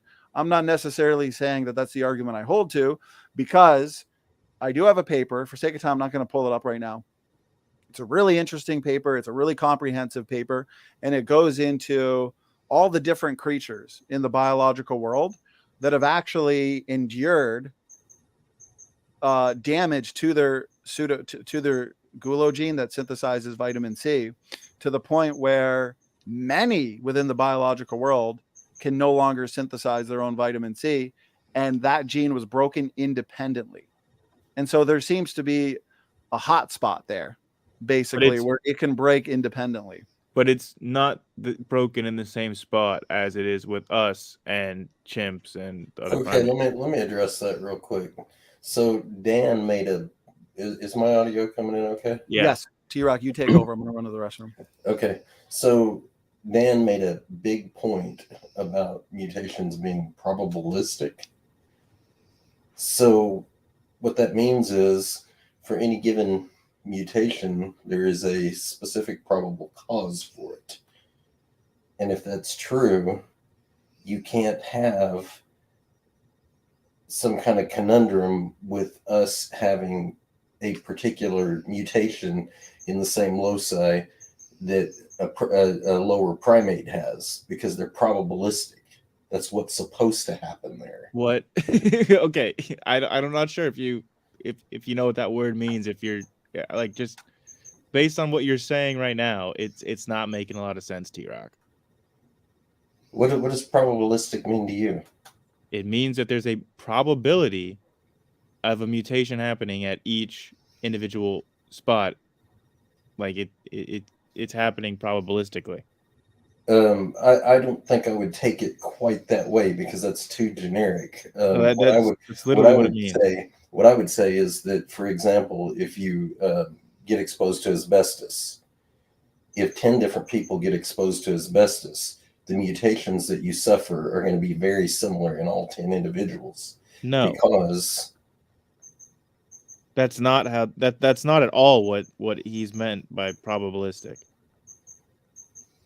And you're saying what he meant by probabilistic is that any given loci has a probability of having a mutation? Yes. That's completely meaningless, though. That's the same as a random. Yes, that's how he was using it. No, he specifically said they're probabilistic, not random. Yeah, because if you're saying that they're random, that means that each individual loci has the same or roughly the same, well, it would be the same probability of mutation. But if you're saying it's probabilistic, then one loci can have a higher probability of mutating than another loci. So you have hot and cold spots. So it's not exactly random, it's probabilistic. So I think my point still stands, though, because whenever you get subjected to environmental influences of any kind, whether it's chemistry or stress or whatever the case may be, to me, it's largely just simple chemistry. But if you're subjected to the same chemistry, for example, if you're drinking from the same pond water that the animals are, and it's got lead in it, then to me, that strongly signals that you all get roughly similar mutations from That's it. just not true, though. That's in reality, that is not the case. Except it is the case, because that's why they tell you don't smoke during pregnancy. That's why they tell you don't take certain medications, because it is known Yeah, to but I don't cause think that this you're actually particular effect. understanding. I don't think you're actually understanding what's going on with those warnings. So, like, the reason why is like every single time you smoke, the molecules of the smoke, once they're metabolized, become sticky to DNA, and so they stick onto your DNA in a probabilistic location, right? You're just rolling a dice every time you smoke. They're going to stick to your DNA at some location, and you just hope that that location is not important. So there's a probabilistic chance every time you smoke that some of those particles are going to stick onto important parts of your DNA that you need, and it will become cancerous mutation. So That's what is meant by probabilistic. It's okay, not like it's the same place every time you smoke. It's it's probabilistic. It's like basically random at where it sticks onto your DNA. I think I was clear. I'm not claiming it's the exact same place, but I'm not imagining it either.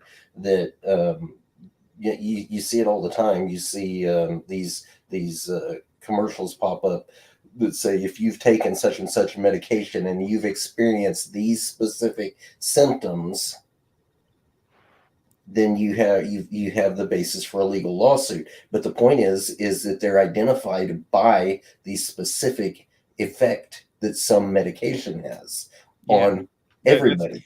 Everybody has almost the same reaction to it. Yeah, now you're just confusing side effects with mutations. No. Yes, that's exactly what you're doing. No. Here's the thing about the whole discussion about DNA, though. It's not simply for the sake of ancestry. It also has to function in your body to play a role as individual cells that each have their own functions. What? What's your point that you're trying to make here? My point is that I've already said it. If you're exposed to the same environmental chemistry that an animal is, and for example, you have lead in the water supply, and it affects your liver functionality, for example, it's going to affect them the same way it does you. I want to add this point. There's several papers, and there's several really detailed papers where they go through the phylogenetics of the issue and all the different species in the biological world that have lost their ability to synthesize vitamin C. And a lot of it has to do with common environmental stressors and triggers and reasons, basically.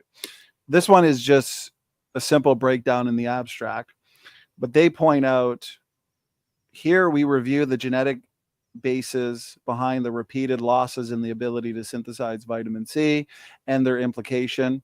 They also point out that this ability has been lost. That specific gene has been broken in a number of bird species, bat species, guinea pigs, primates. Obviously, the argument is us, fish, so on and so forth. So my point is there seems to be a lack of purifying selection on this gene, probably because we all live in a world where we can get a lot of vitamin C from our diet. And so over time, that gene is not conserved.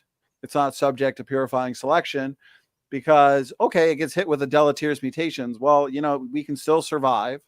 We can still have progeny, and we don't necessarily need that. It just means we're going to have to take more vitamin C from the environment. But the reason why our GULO pseudogene would be broken in a similar way to the chimpanzee GULO pseudogene than, say, a bat or a fish or a guinea pig, I think is pretty obvious, which is because humans and chimpanzees share more in terms of morphology, anatomy, physiology, and genetics anyways. And so our GULO pseudogene probably looked very similar at creation or at the flood. It looked more similar than if we were to bring in, a bird GULO gene. Okay, so yeah, it's going to look more similar. And so it's going to break in a more similar way than a bird GULO gene broke. Does that make sense? No. Well, Why why? do you think that the pattern of the breaking is going to depend on what? The diet, the function? What are you saying? Why would the pattern of breaking depend on any of that? Like the actual location in the gene where the mutation that breaks it occurs. Why would that be shared Because across different created kinds? that's a fair question. Okay, let's say you have at creation, but I think we should start with the flood. If you have humans and then whatever the chimpanzee bonobo archetype was, okay, if their gene was still intact, if it was still producing vitamin C, as a matter of fact, it may not have by that point. But here's a working hypothesis, okay? Their gene for producing vitamin C would be more similar in genetic content and sequence than the chimpanzee, human, and let's say a pig or a fish. Okay. And so the reason why these genes are subject to breaking down and they're not subject to purifying selection is because of the environment. Because we as humans, we intake a lot of vitamin C in our diet. Chimpanzees do as well. Maybe we intake vitamin C in different ways, but that doesn't but that doesn't stop the fact that they're breaking down for the same reason, which is because we're getting vitamin C externally. So that gene doesn't have to be preserved by selection. And so when it breaks in a similar fashion with humans and chimps. But because the gene was already very similar, it also broke in a similar way. But wait. I mean, this is the very basis for practicing medicine on mice before you stick it in people. It's because they do. No, it's not. Okay, wait. You agree, Donny, that there are multiple locations in that gene where if a mutation happened in that location, that gene would be broken. There are multiple locations where that is the case. So why is it that between different created kinds, that the location where the mutation occurs is the same? Because of mutational hotspots and also areas in the genome that are not subject to purifying selection, such as the GULO pseudogene. We're calling it pseudogene now because it's probably broken, right? Before it was just a gene, a working gene. And so it's breaking in a very similar way.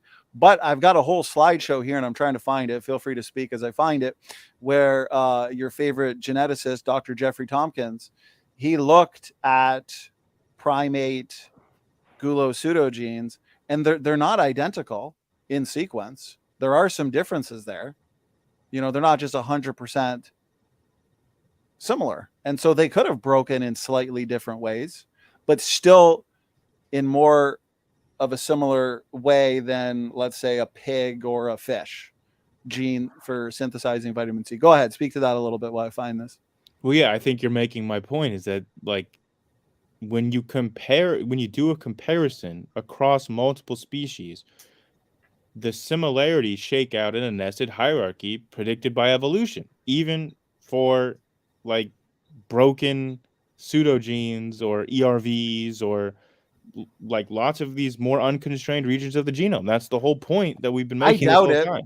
With vitamin C, I doubt it. You might have a hierarchy within, you know, let's say the great apes. If you want to include humans, you would say humans are a human great ape. So you might have the vitamin C pseudogene is more similar between humans and the great apes than between any other creature. But once you get into like fish and bats and guinea pigs and pigs, we don't know if there's a perfect hierarchy there. It could be all over the place. What do you think? There might be a hierarchy within primates, but we don't know that that extends into the entire biological world. Yeah, I find it pretty unconvincing that like the GULO pseudogenes would be broken in the same spot in every species. They're not broken in the same spot in every species. Then if they're broken in different spots for the primates like us versus the other species, then that would be a nested hierarchy pattern.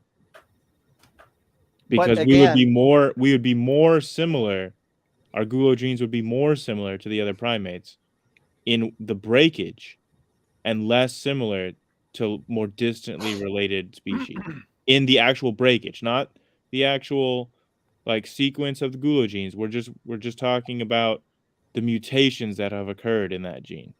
I just feel this argument is,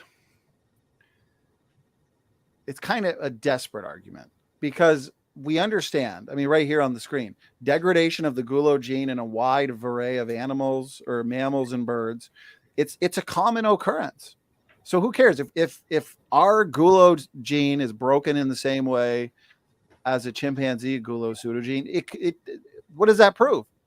It proves that both genes broke, and we both live in the same world, and we both intake vitamin C externally from the environment. And so if other creatures in the biological world experience their own independent breakages, then why couldn't humans and chimpanzees? Overall, it seems agnostic to in the wintertime. No, okay, look, it's an exact example of a nested hierarchical pattern in a non-constrained gene region.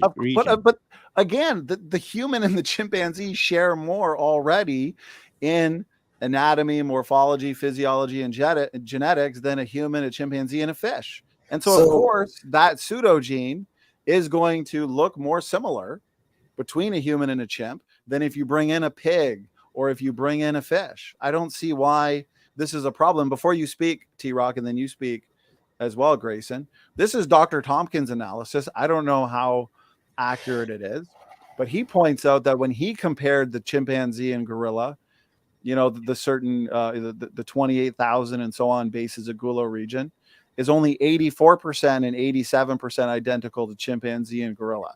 So he's pointing out at least that it's not like we have this identical GULO pseudogene between humans, chimpanzees, bonobos, gorillas, orangutans. It's not like it's exactly the same. There's some differences there.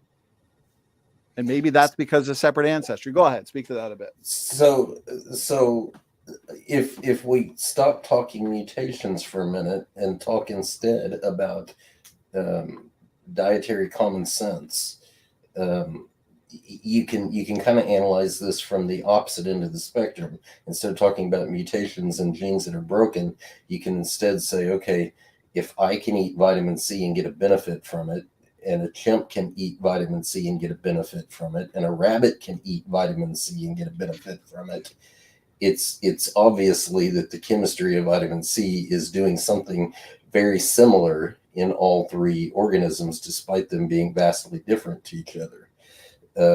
It can't be fundamentally different than how deleterious mutations work. It's all chemistry. And so to me, it's like the fact that you've got some sort of perceived hierarchy in broken genes, it's got to follow suit that our food supply does the same thing for us that it does for the other animals. Yeah, in a beneficial way.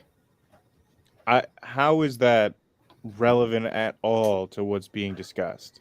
Because instead of talking about fundamentally bad mutations, what we're saying is, in order to build a healthy cell as its DNA arranged properly, in order to build a healthy cell, you eat healthy food with healthy chemistry. And it does the same thing in that direction. And why wouldn't it do the same thing in the opposite direction? If you substitute a healthy diet for an unhealthy diet and break something, it should fundamentally follow the same pattern. No, that does not work, man. That's not how any of this works in real life. Yes, that's exactly. But Grayson, notice this. It seems that this GULO gene degradation, the one found in humans and chimpanzees, it occurs, we already know this, we agreed, frequently in mammals and birds. But looking at the genotype, looking at on a genetic level what's going on here, we get it. They're not producing vitamin C. Okay. What's going on with the details of the GULO gene itself? And the events typically are associated with complete or partial loss of exons, these protein coding regions here. So this indicates that the gene may be predisposed to the effects of genetic degeneration. And so if it's the same thing genotypically that's occurring widespread in the animal kingdom.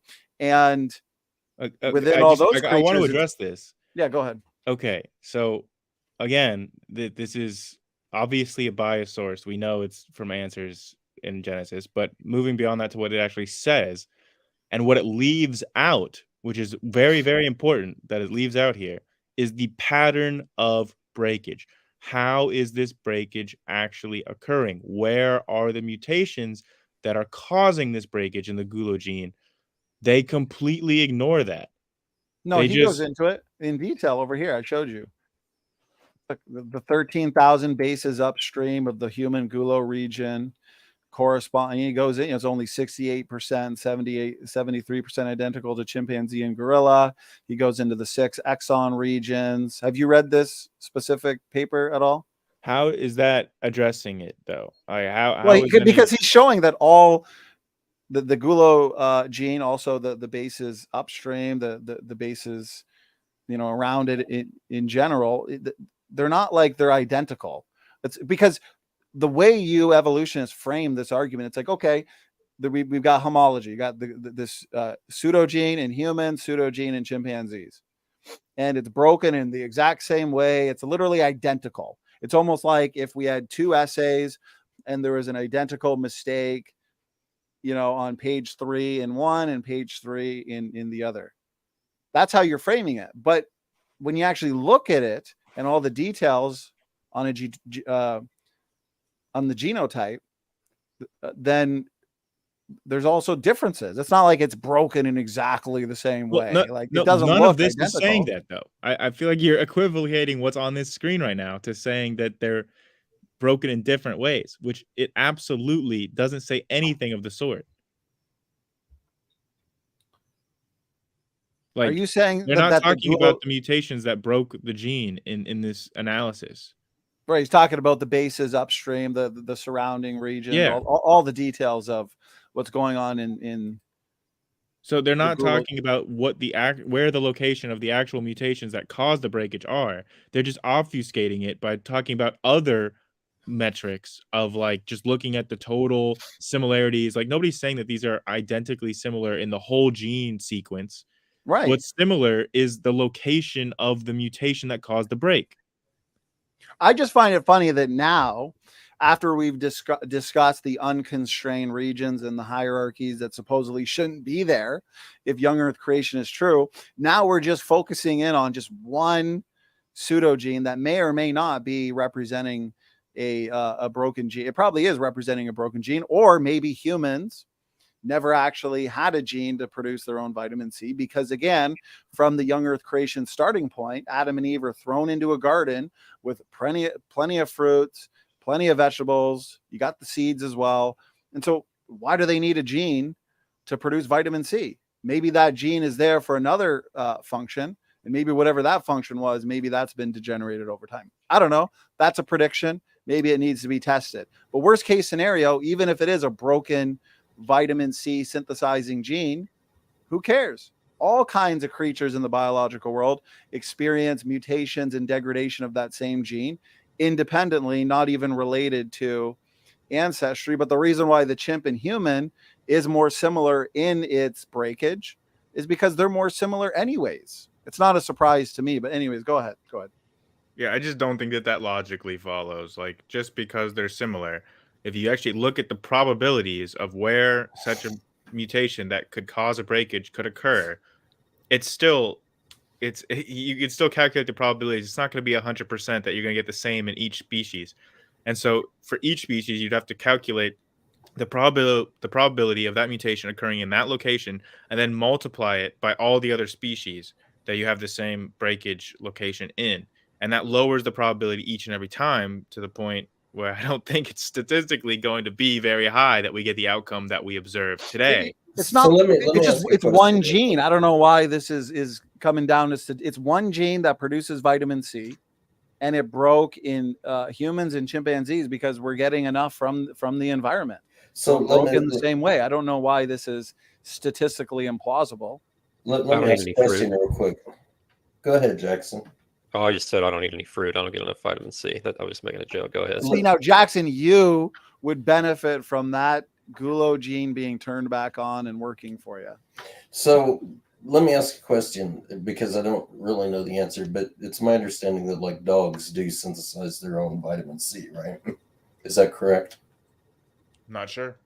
You're not sure. So I guess my point here, though, I'm going to assume for the sake of argument that it is true, because I think that is the case, that dogs synthesize their own vitamin C, but people don't. So I guess what I'm saying is I would look Yes, they do. I just looked it up. Okay, I would look for a trend among omnivores or carnivores to see if there is a trend specific to certain dietary.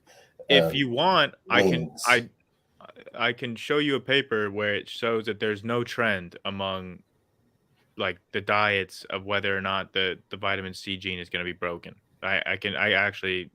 I know of the paper that shows that. Yeah, if you want to send that to me, that'd be great.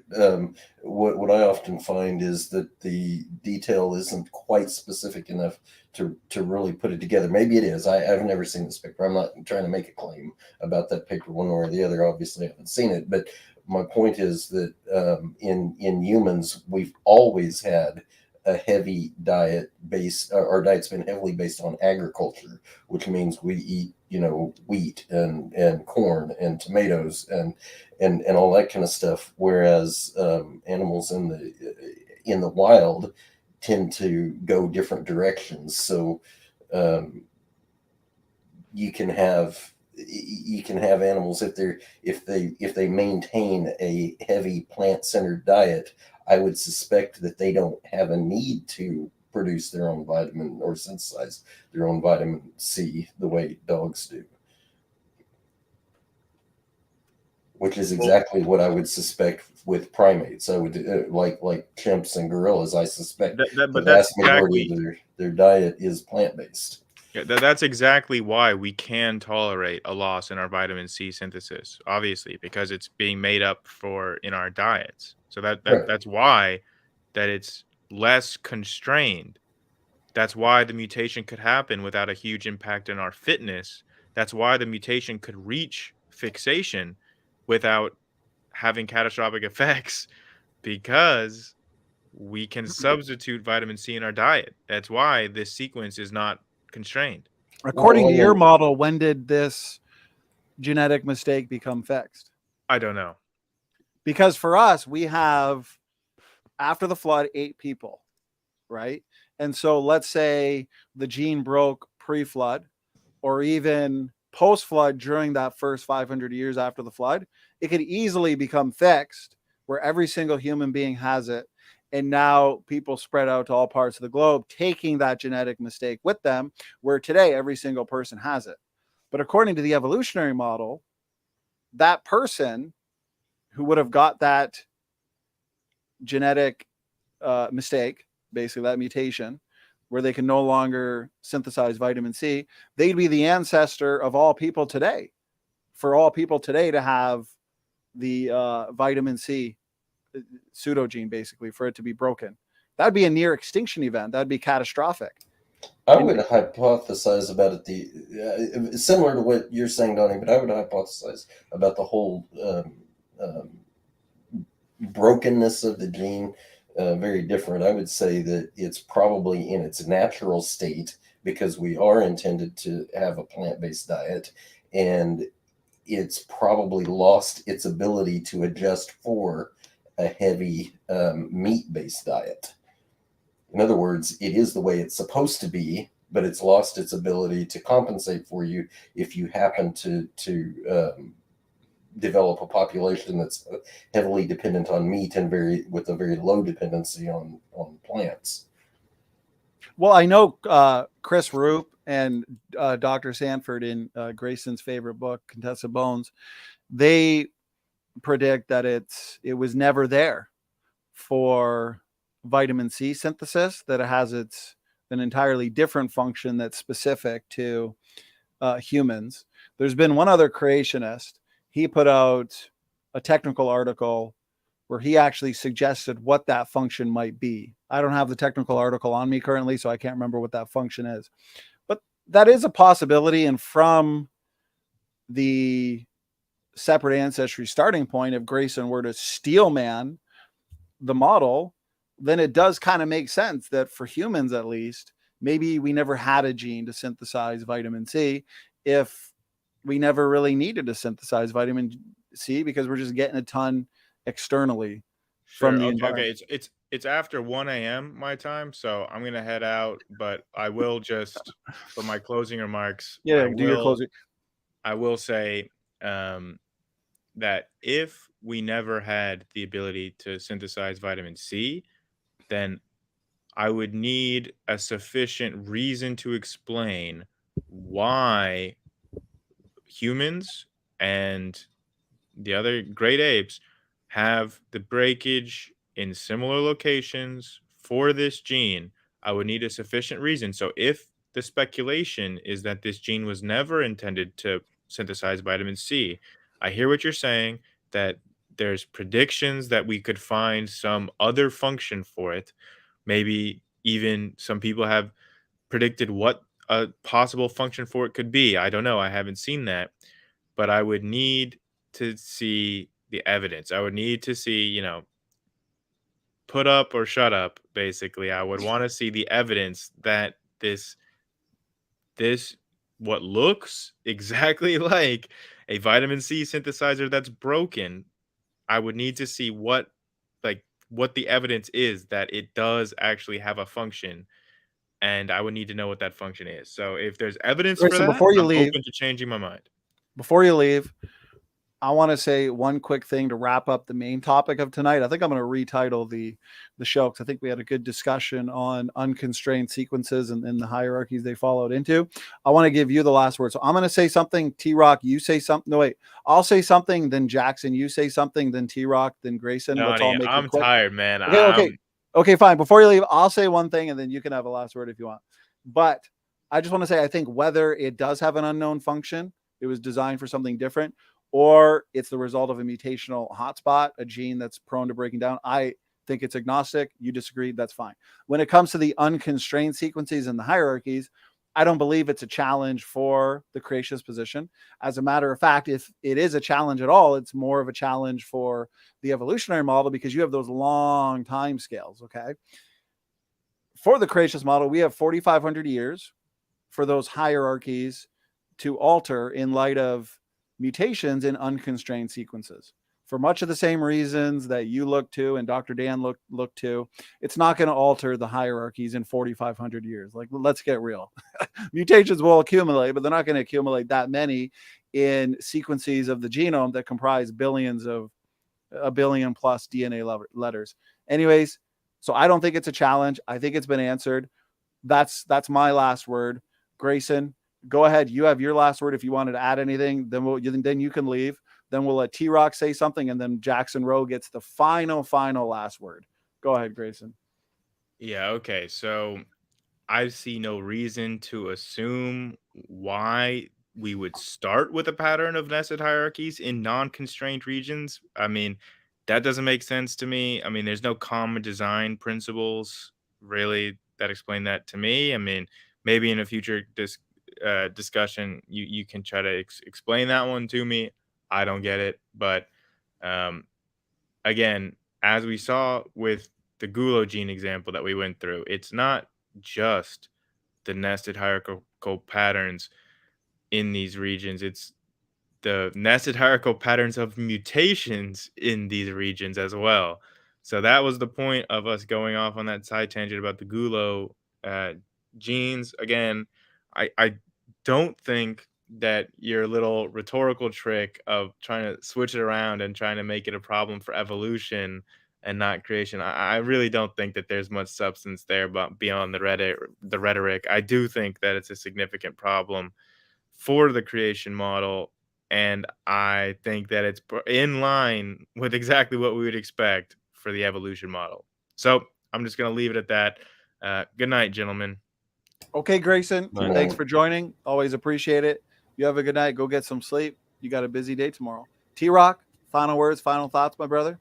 Yeah, I don't think what he's describing is a challenge for the creation model at all. And so we can look to other examples like why do polar bears and Arctic foxes and Arctic rabbits and so on, why do they all have white fur? It's because that's what their environment does to mammalian fur. That's what it does. It's an environmental trigger that causes a specific reaction without regard to their relatedness to each other. There's tons and tons of that sort of thing. That's why, real colorful plumage exists in tropical regions. It's why venom occurs frequently in very hot regions.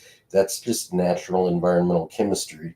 So if indeed we're talking about a truly broken gene as opposed to one that was designed that way and we just don't understand what the function is, we do have a very similar environmental cue to the other great apes. That is that we do have a heavy plant-based diet, and we've never gone dependent on meat as a population whole. So to me, it's just plain common sense. The environment does repetitive things across the animal kingdom.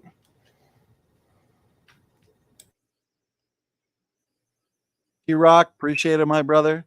Looking forward to your open mic coming up on ordering in the fossil record. That is going to be epic. I'm thrilled to host an open mic on that. And I want creationists and evolutionists to join. If you're a creationist that holds to a particular flood model and therefore a particular model in terms of explaining the ordering of the fossils in the rock record, yeah, if Jackson's, you want to have a good discussion. If Jackson's there, we know we'll get to talk about shark teeth, right? We know Jackson's going to be joining. He's going to be camping out until that open mic. Jackson, over to you. Thanks for joining. Final words, final thoughts. All right. Well, I looked up the vitamin C thing. It turns out prosimians can't produce or can produce vitamin C, where primates can't. I mean, they're prosimians. Lemurs, for example. There are like 100 species of lemurs. Like half of them, at least, probably more, are like solely herbivorous. So I don't see a correlation between the gene being broken and the diet necessarily. If that's what was being argued, maybe I missed something. But anyway, I'm excited for tomorrow, the genetic entropy thing. So I'll be there for that. Well, technically tomorrow, the 7th, though. So not, since it's 2 in the morning to me, not technically tomorrow, but you know what I mean? Yeah. Tomorrow. Yeah. Right. The 7th. So I'm looking forward to that as well. Paul Price, give that one last shout out. Paul Price, genetic entropy and the mystery of the genome. So all you critics, skeptics that have been battling us creationists over the last 4 years. I've been battling the critics on genetic entropy for about 4 years straight. Jackson knows. Jackson for about 2 years. Yeah. So now's your opportunity. Paul Price is, I would argue, an authority on this topic. He's written several articles on it that are published at creation.com, and he's even co-authored with Dr. Rob Carter, one of our favorite young earth creation scientists. So, okay, we'll see you all then. I'm pretty tired, so I'm going to go relax. Jackson, T-Rock, thanks for joining. Hi, guys. This turned into a fun 2.5 hour open mic. So with that, Standing for Truth is out. God bless all. Good night, man.